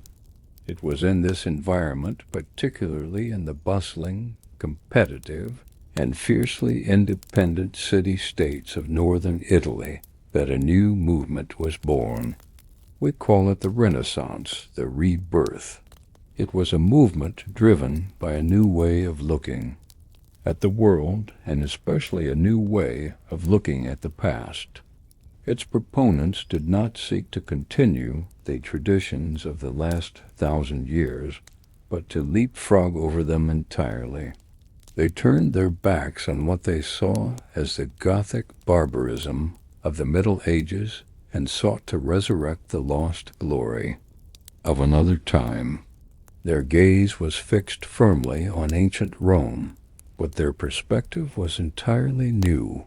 For the Renaissance humanist, Rome was no longer a living ghost or a spiritual symbol. It was a magnificent, lost civilization, a model of human excellence that must be rediscovered, studied, and reborn. The father of this new perspective was the Italian scholar and poet Francesco Petrarca, known as Petrarch. Living in the 14th century amidst the chaos of the Avignon papacy, Petrarch was consumed by a profound sense of alienation from his own time. He looked at the ruins of Rome not with the medieval sense of awe at the works of giants, but with a scholar's frustration and a patriot's nostalgia. He saw in them the remnants of a superior civilization, a world of virtue, eloquence, and civic glory that had been destroyed. It was Petrarch who first articulated the idea of a dark age, media aetas, or Middle Age, a long, dismal period of ignorance and decay that separated the brilliance of antiquity from the promise of his own time. This was a revolutionary act of historical periodization. For the first time, the medieval world was defined as something separate, something in the middle, and something negative. Petrarch's passion was for the classical texts. He spent his life hunting for forgotten manuscripts in the dusty libraries of monasteries. His most famous discovery was a collection of personal letters by the Roman orator Cicero. For medieval scholars, Cicero was a master of rhetoric, a source of moral sayings. But for Petrarch, reading his private letters, Cicero became a real human being, a man who was vain, ambitious, and deeply engaged in the politics of his day. This was the birth of humanism. It was an intellectual program focused not on the divine metaphysics of the Scholastics, but on the studia humanitatis, grammar, rhetoric, history, poetry, and moral philosophy. It was a curriculum designed to explore the full range of human experience and to cultivate the individual, following the model of the great orators and thinkers of ancient Rome.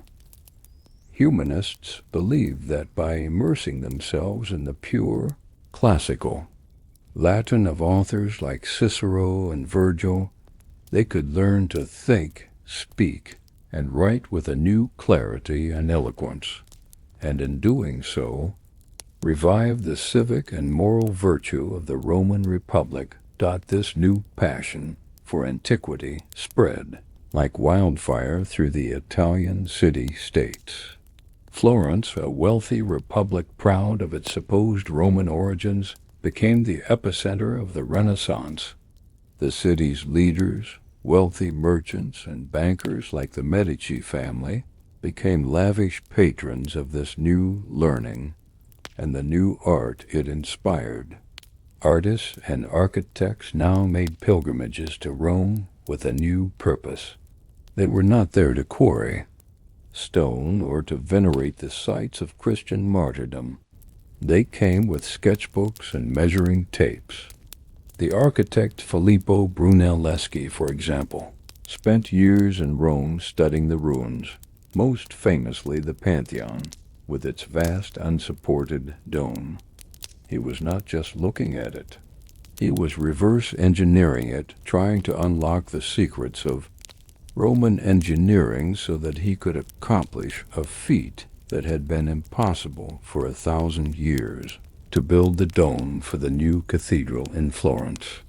When he finally succeeded, the great Duomo of Florence became a symbol of this new age, a work of modern genius born from the direct study and revival of ancient Roman principles.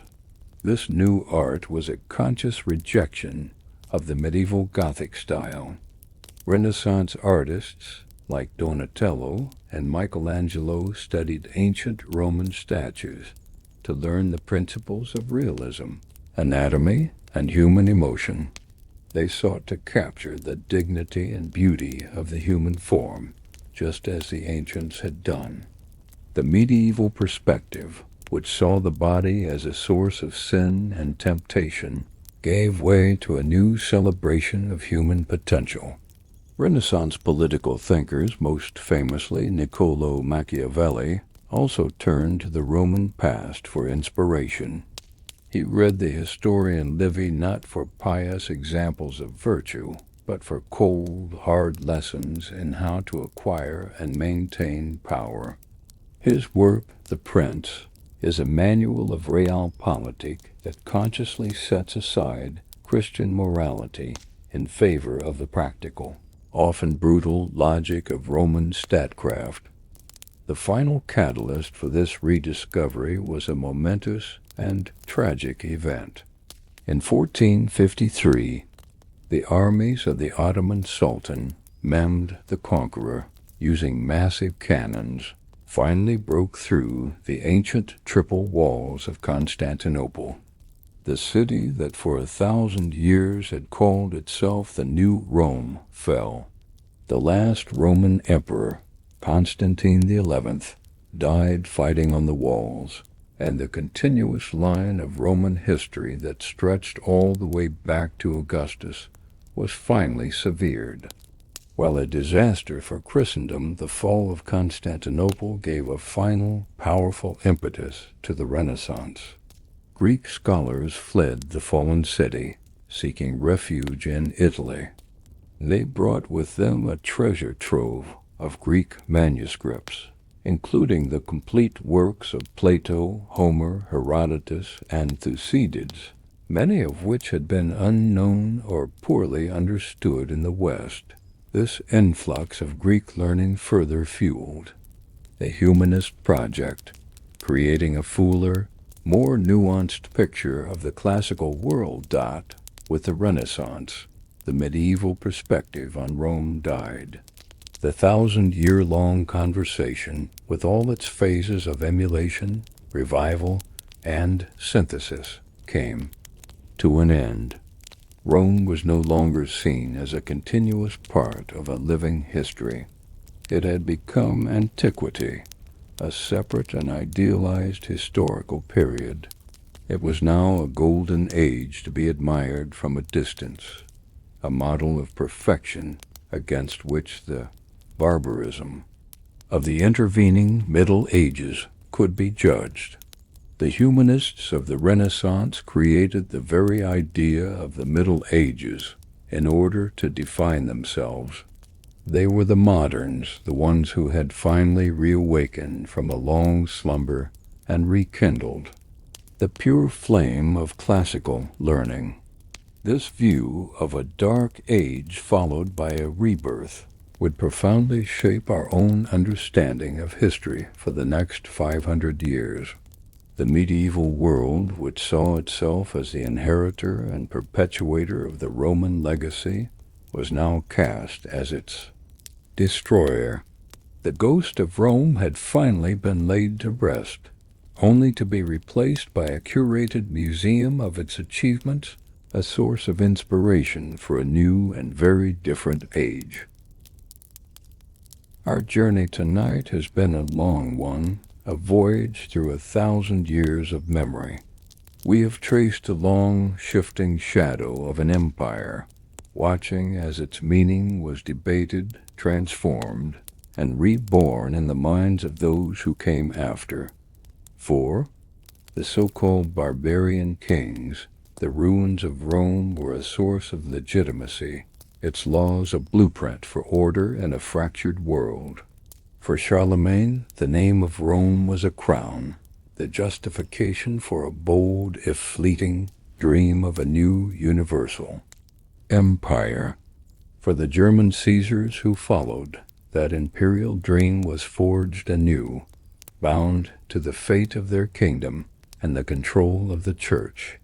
Then, as the Church itself rose to challenge the emperors, Rome became the seat of a different kind of power.